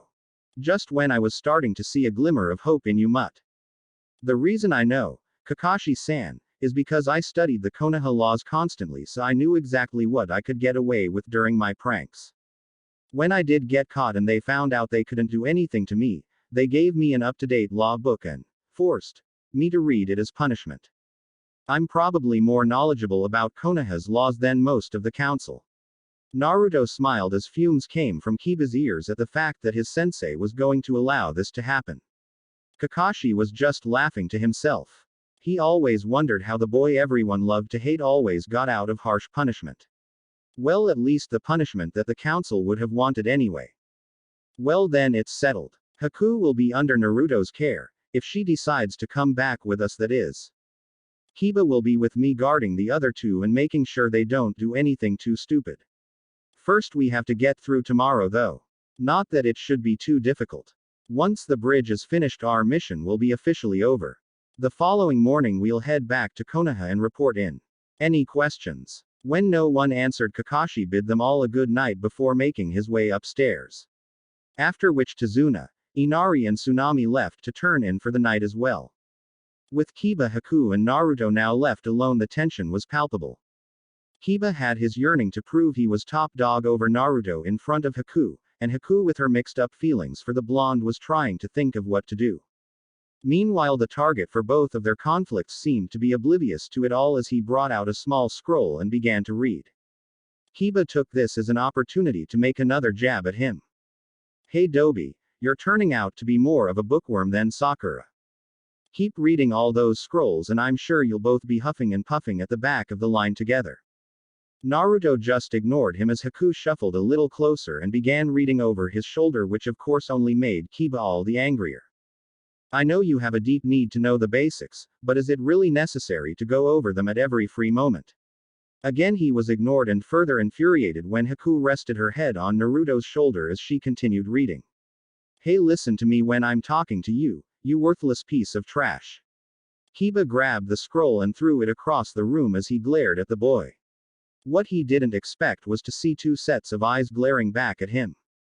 Kiba, I suggest you go get some sleep to cool off your temper before you do something you will regret. His voice was calm yet cold as ice as the words slipped from Naruto's mouth. The hidden threat so well underlined that it sent a chill down Haku's spine, making her shiver, but grin. Don't think you can scare me off. I'll prove I'm your better soon enough, and I hope you're here to see it when it happens, Haku-chan. I want you to see me rub his face in the mud. Then you'll know what true strength is. Haku rose an eyebrow at the boy. Please don't call me Chan, Kiba-san. We do not know each other well enough for that familiarity. Kiba, being his osa suave self, couldn't help but take an opportunity when one presented itself. Well, we can change that right now if you'd like. I am always more than willing to become more familiar with any specimen as gifted as yourself. He began to strut his way around the table towards her seat, but was stopped before he made it halfway. With a bored tone, Naruto addressed Kiba without even looking at him as he picked his scroll up off the floor. And that, Kiba-san, is why you will not have a specimen as gifted as her. I told you before that women are not objects. They are not here just to please you, or for you to parade around and show off. Believe it or not, they do have brains and souls inside that flesh that you seem so attracted to. Maybe once you are able to see past that, you will actually be able to find someone who will see you as more than a dog of men. As if to pour salt into an open wound, Haku leaned into him more. Well said, Naruto-kun. I only say what I feel is true, Haku-chan. Just who does he think he is? That should be me she's cuddling into. Kiba was mentally ready to rip out someone's throat, but was only able to grab at straws as he knew this wasn't a time that he could take on the blonde. So it's fine for you two to be that familiar, but not me. What's so special about him? Well, for starters, he's respectful. He has never pushed me to be near him. I came on my own. Nor did he ever talk down about others to put himself in a better light. Jumping in and taking a knife to the chest for someone without expecting anything in return never hurts either. She felt bad that she got such a nice feeling from such a horrible event, but it was still a precious memory. Something that she found she had very few of in her newly recovered memory. Fine, so he's nice. I can be nice too. How about I be nice right now? Nice enough to tell you that he already has a girl back home. A girl that he asked out and claims to have feelings for. What do you think of your little two-timer now? Again his smirk was forced to fade as both his targets started to laugh. I already know about Hinata. He told me when we started getting close that he already had someone in his life that he thought of that way. I wouldn't dare to come between him and another girl just to get my way. Besides, anyone who stood next to him through what he's been through deserves his attention. I only wish that I'd been there alongside her to show him there were people that cared. She began to sound a little depressed at the end, so Naruto put his arm around her to soothe her a little, but looked on a little confused when she got an evil-looking glint in her eyes. Besides, maybe Hinata will be nice and let me share him. Naruto may be a gentleman, but he is still a man, so even he managed to get lost in a daze at the comment while Kiba had a nosebleed and was in his own world. Haku just laughed at the two of them as she got up and went to bed, leaving the two boys in their zoned-out state. Naruto was stuck trying to figure out just what the girl meant. It was possible that she just meant him dating both her and Hinata. After all, they were still kids. If not mentally, then definitely physically. Something in the way she said it though seemed to hint at something more, and that made him slightly uncomfortable. Kiba, on the other hand, was trying to imagine what it would be like having two women. Since all the couples around Konoha were just that, couples. Two people together. No more, no less, unless they were single, of course. To imagine something more drew on all new fantasies in his head. The possibility of having his own little pack was too much for him as he slumped into a chair just before passing out. To Naruto's credit, he was still conscious, but was still mulling things over in his head as he stood and went to his futon, never paying attention to his surroundings or the Cheshire-like eyes that followed him as he settled in for the night. Back in Konoha, a lavender-eyed heiress was getting ready to turn in as well. As she lay down, she took out a picture from under her pillow. The picture was of her and Naruto that he had insisted they get taken one day. He stood tall and proud with an arm around her as she stood with her head slightly hunched, poking her fingers together and trying to fight down a blush. As she stared at the picture, thinking of her love before falling asleep, she got a bit of a shiver down her spine. It wasn't an unpleasant shiver though. More of a premonition that a change was coming. She shook it off as being nervous. Naruto had been gone far too long for her liking, and she fretted all the more when she found out where he was from the Hokage. Flashback. Congratulations for yet another completed mission, Team 8. Being as it is so late, we will be stopping non-urgent missions for the day. You are dismissed. Once Sarutobi was finished talking, Team 8 began to file out the door as he got back to his work. All but one anyway. Anyo. Hokage-sama. He looked up from his papers once more and smiled at the young Hyuga. What can I do for you, Hinata? Anyo. I was wondering where Naruto-kun went, and when he'll be back. She poked her fingers together as she shuffled her feet. He was sent out on a mission as backup. He was the only one we had at the time that was available. He was assigned to back up Team 7 on their mission to Wave. They encountered some unexpected resistance that rose the difficulty of their mission, however it was nothing to be too worried about. If anything, he'll have to help with some bandits and maybe a low-ranking ninja. I've heard no news from them after Kakashi's initial report that the mission rank would need to be increased, but that is nothing abnormal for him. It usually means that everything is going fine. That or he got into trouble fast and somehow found himself unable to report in for some time and just forgot after a while. It wouldn't be the first time, but I really doubt they would have gotten into much trouble protecting one old man building a bridge, so don't think on it too much. He should be back soon enough. He gave her another reassuring smile as he motioned her towards the door where her sensei was waiting with the door opened and a matching smile on her face.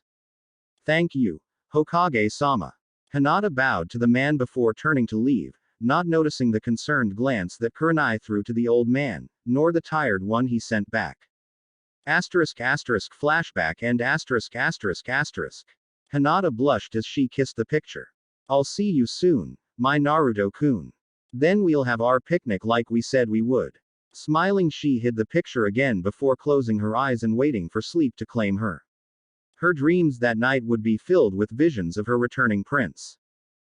The next morning proved eventful for at least those in Wave. Kiba and A still bound, and now gagged Sasuke woke up as their sensei opened the door to leave the room. They both exchanged a look that was only silently asking the other, why was he in here? In Sakura's room, she was woken up when Kakashi opened the door and told her it was morning.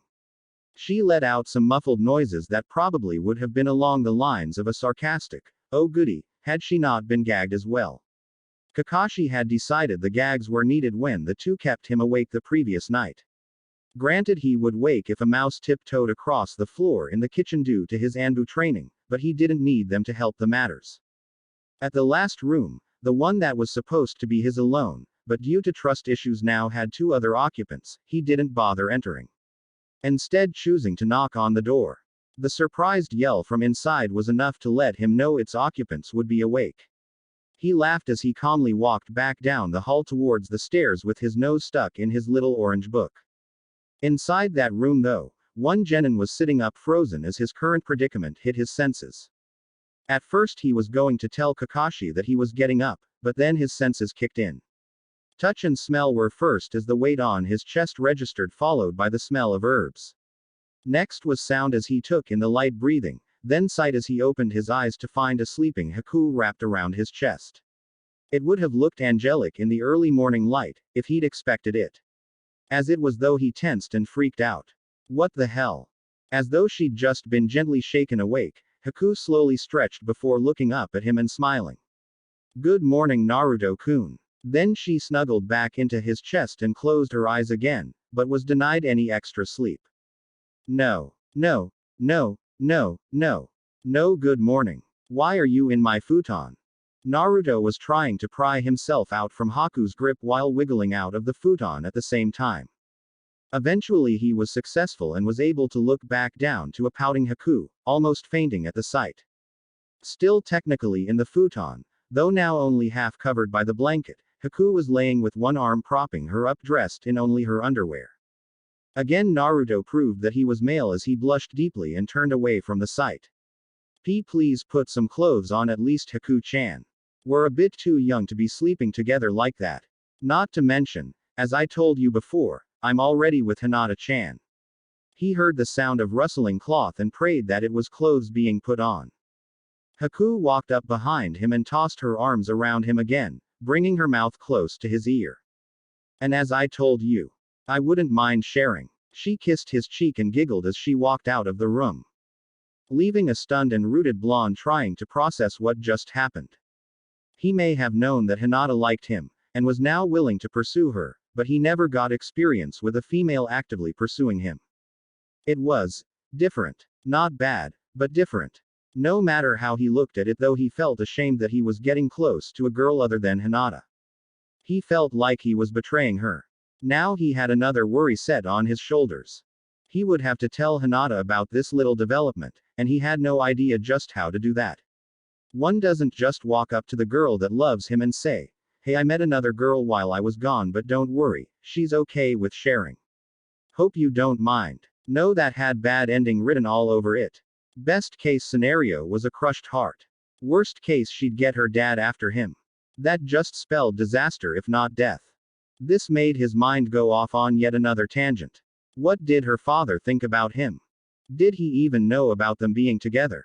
It's not like Hinata would approach her dad to let him know she was dating the most hated guy in Konoha. Even if she did work up the courage, he'd chain her up and never let her out again.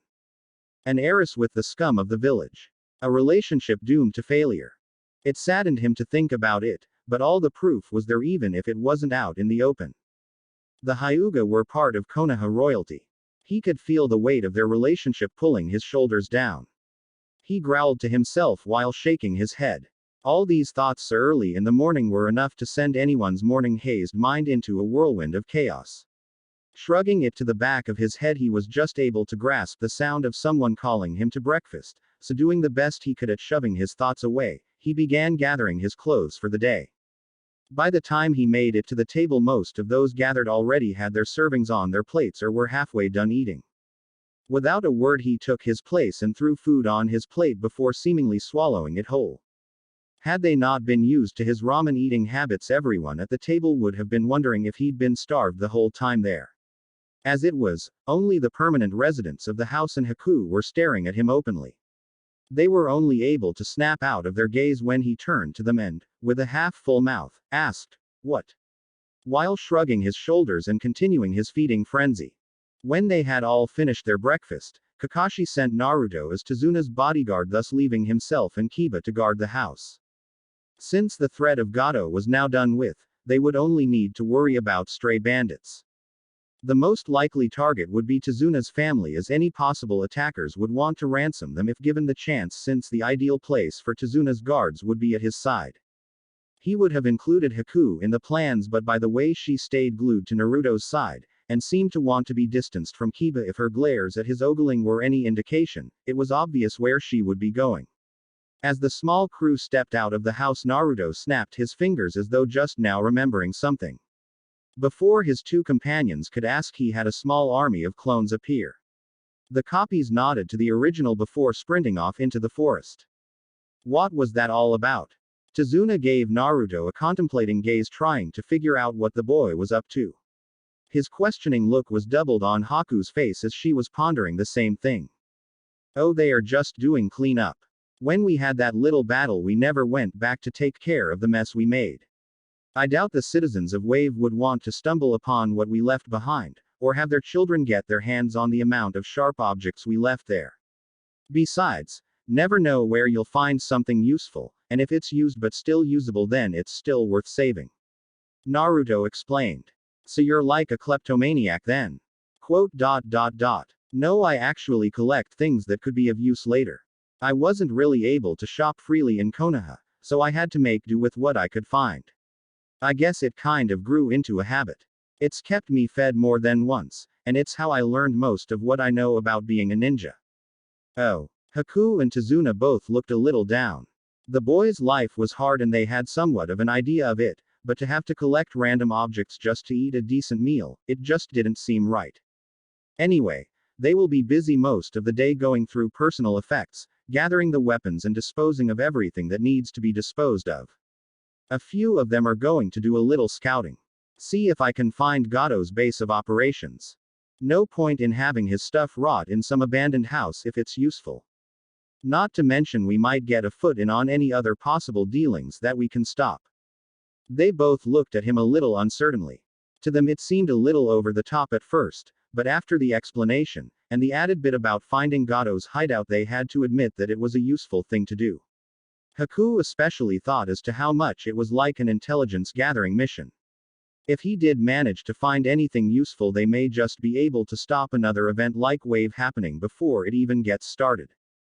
With that discussion out of the way, they found themselves in pleasant conversation for the rest of the journey to the bridge.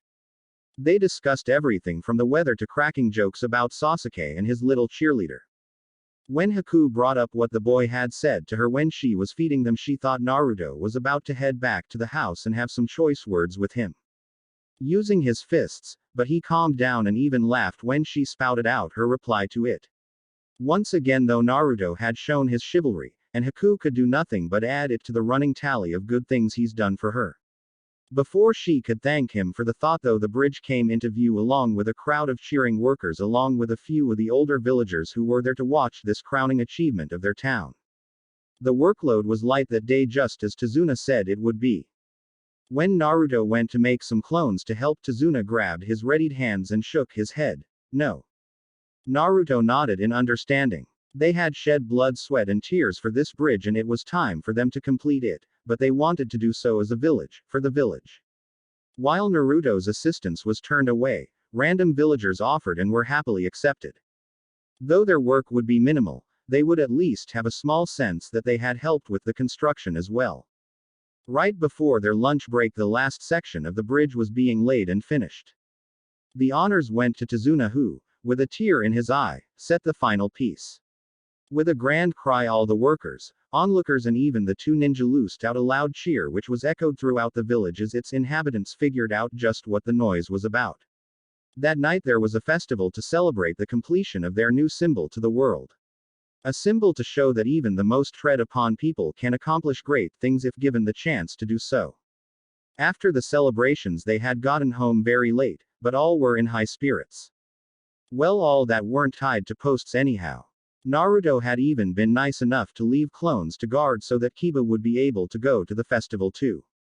Though the dog boy came back with more than one hand print on his face, he was still in high spirits. When they opened the door, they found Naruto's clones had just gotten back from their side missions. Naruto excused himself as he led the parade of his copies out to the back of the house, away from prying eyes, just in case they needed to give him information that he wasn't willing to share. The group that had been assigned clean-up duty handed him some storage scrolls, each labeled with its contents. There were numerous weapons scrolls of various types, jutsu scrolls and supply scrolls, most of which he sealed into one scroll for ease of travel. One scroll was simply labeled Documents. Knowing what it held, he had the clones that sealed their findings into that scroll dispel themselves. The rush of information came quickly along with the familiar mental exhaustion, but he now knew what the scroll contained. The clones had only skimmed the documents, but it was enough to get the gist of most of them. Many were simply letters to family or friends, which was a little difficult to cope with since he knew those people would never receive letters from the recently deceased again. Others were of higher interest though. Contracts both with Gato and where their next paycheck would come from. Bounty books of non-ninja, but most of all information on other countries. Those would go to the Konoha Department of Investigations. Even the letters could hold information that could be useful. That scroll he left out along with one of the weapons scrolls. Setting those aside, he turned towards the next set of clones. This was the set he had sent to look for Gato's base of operations in Wave. Again he was met with scrolls of the same types. Unlike the first group though, he dispelled all of this group and a smile crept across his face at the information gained. After dispelling all of his clones and taking a few moments to recover from the strain, Naruto sealed up what he didn't need at the moment before heading back into the house. He found most of the company settled around the table talking, which stopped as soon as he entered as all heads turned towards him. What? Naruto smiled and scratched the back of his head as though nothing was out of the ordinary. Kakashi was the first to speak up, beating Kiba by seconds as the boy's mouth opened just as Kakashi's first words spilled out. "Did you find out anything useful, Naruto?" Said boy sighed. He really didn't want to go over this now. The festival wore him out a bit, as it was the first real festival he had been to without being chased away by a mob of angry villagers. Add on to that the mental strain from the clones, and he really didn't want to go through explanations, but he knew the Jonin wouldn't let it go without a word. There were a few interesting bits, Kakashi-san. I will go over them with Hokage-sama when we get back. Until then they are not meant to be shared here. Kakashi caught the quick glance around the house that Naruto made and made a slight nod in acceptance. As a Jonin and once Anbu captain, he knew that sensitive documents were to be kept between the least number of people as possible so that information was not overheard by anyone who may open their mouth about it. Right now there were multiple possibilities of just that happening. Between Kiba, who would talk about it to people in Konoha to show he had privileged information, to Tazuna's family, whom had the possibility of being tortured for information if someone suspected they might have any. Other than that, it was mostly weapons and personal effects. Which reminds me. Shuffling through his pockets for a few seconds, he brought out the weapon scroll and handed it to Haku, causing a few raised eyebrows around the room. What was that for Dobi? Why are you giving her something if you won't even let us know what you found? In the recesses of Kiba's mind, though, he wanted to know if this could be used as incriminating evidence to make Hinata his. If he's giving this chick presents, then he really is two-timing Hinata. Relax, mutt. It's just the Senbon I found. She used a lot when we fought, so I'm just replacing them. It's the least we can do for her help. If you're giving weapons to someone you just met, then how come the rest of us aren't getting anything? Because, first of all, you didn't even help in the fight. Nor did you last too long on the bridge, so you shouldn't have much to replace. Second, the payment we get for these missions is meant to cover the costs of replacement and maintenance of any supplies used on a mission. That is why the importance of aim is pounded into us, along with the obvious: if you don't hit it, it won't die. You could use a crate of kunai to take out a target, but why waste all of those when one well-placed kunai will do the job, and it's a lot easier to retrieve, or not as big of a loss if retrieval is impossible. Kiba was left speechless, and even Kakashi was a bit wide-eyed. Neither had thought about it that way before, but then neither had ever been in dire straits like Naruto had. The others, on the other hand, were nodding their heads, knowing that wasting resources meant wasting money, and money was something that all them had been short on at some point. That was very though out, Naruto, and I can't argue against your logic, but I was in the fights as well and wouldn't mind a few replacements if you don't mind. He gave off his little eye smile to Naruto, who gave one back before unsealing a dozen or so kunai, which were happily gathered up by Kakashi and pocketed. Thank you very much, Naruto. No problem, Kakashi. You seem to be coming around, so I don't mind too much. The rest will be disappearing though for a while. Don't ask. I'm not saying what is going to happen to them. I have a few things I'll be giving out tomorrow, but that's a surprise. When are we planning on heading out, and how are you planning on transporting Tweedledee and Tweedledum? After the chuckles that went around the room settled down, Kakashi was able to answer. I suppose we'll stick around for lunch then head out afterward. No point in spending another whole day here. Since the bridge is finished, our mission is complete, so we need to return as soon as possible. As far as getting Sasuke and Sakura back to Konoha, we can't really keep them tied up and expect to make decent time, so we'll run an escort formation with Kiba and myself in the front, those two in the middle, and yourself and Haku in the rear. That way they won't have the back of anyone they detest, so there will be plenty of warning if they try anything. Agreed. Well then, I'm heading to bed. It's been a long day and I am past needing rest. Naruto waved at them before heading upstairs. Well, I think that is probably the cue for all of us. A good rest will do us well for our trip home. Kakashi made his way upstairs as well, followed by Haku and Kiba, as Tazuna and Tsunami made their way to their rooms for the night. At the end of the bridge stood almost all of the town's inhabitants. The only ones that weren't there were those that were too injured to move from the bridge battle, or those caring for them. The crowd was massive, as even those made homeless during Gato's reign were there to cheer on their heroes. The Konoha shinobi waded their way through the swarm on their way home, shaking hands and throwing smiles to the grateful citizens of Wave. Though they hadn't done much, Sasuke and Sakura were nonetheless basking in the glory of the cheers. None of which were aimed at them, but it didn't matter as in their own heads the cheers were only for them. As they finally made it to the bridge's surface, they faced their hosts for their stay. They had never seen Tazuna, Tsunami and especially Inari so happy. All eyes were on them as they exchanged their farewells, shaking hands and in some cases hugging. Kakashi-san, we were privileged that it was Konoha that we decided to call on for this task.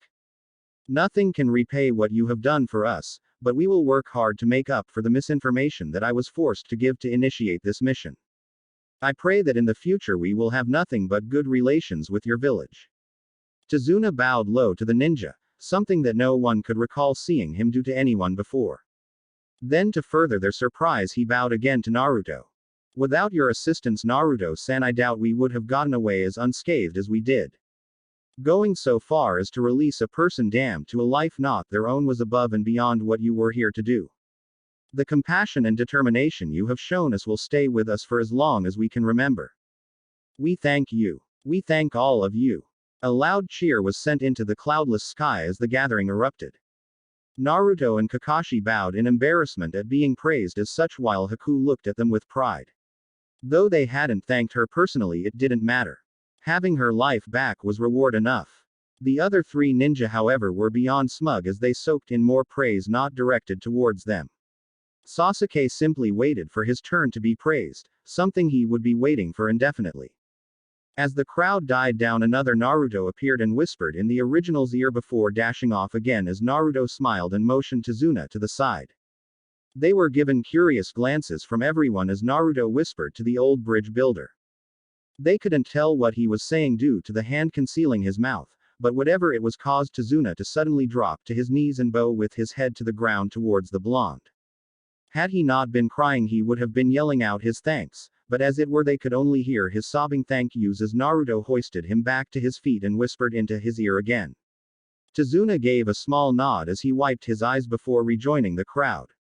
Gathering himself he stood tall once more before calling out to the crowd. Let's make sure all the elemental nations can hear our cries so they know just what Konoha has done for us. With a noise that rivaled an erupting volcano, the troop of ninja were off, waving back as they shot off across the bridge that they had protected with their lives, and the country that would forever be in their debt. Tsunami leaned over to her father. What did he say, Dad? I've never seen you bow let alone sink to your knees to anyone. Let's just say our life is about to get a lot better. He said as he hugged her and Inari closer to him. Then louder, all of our lives are going to get a lot better. Inari looked up at his grandfather and saw the tears in his eyes.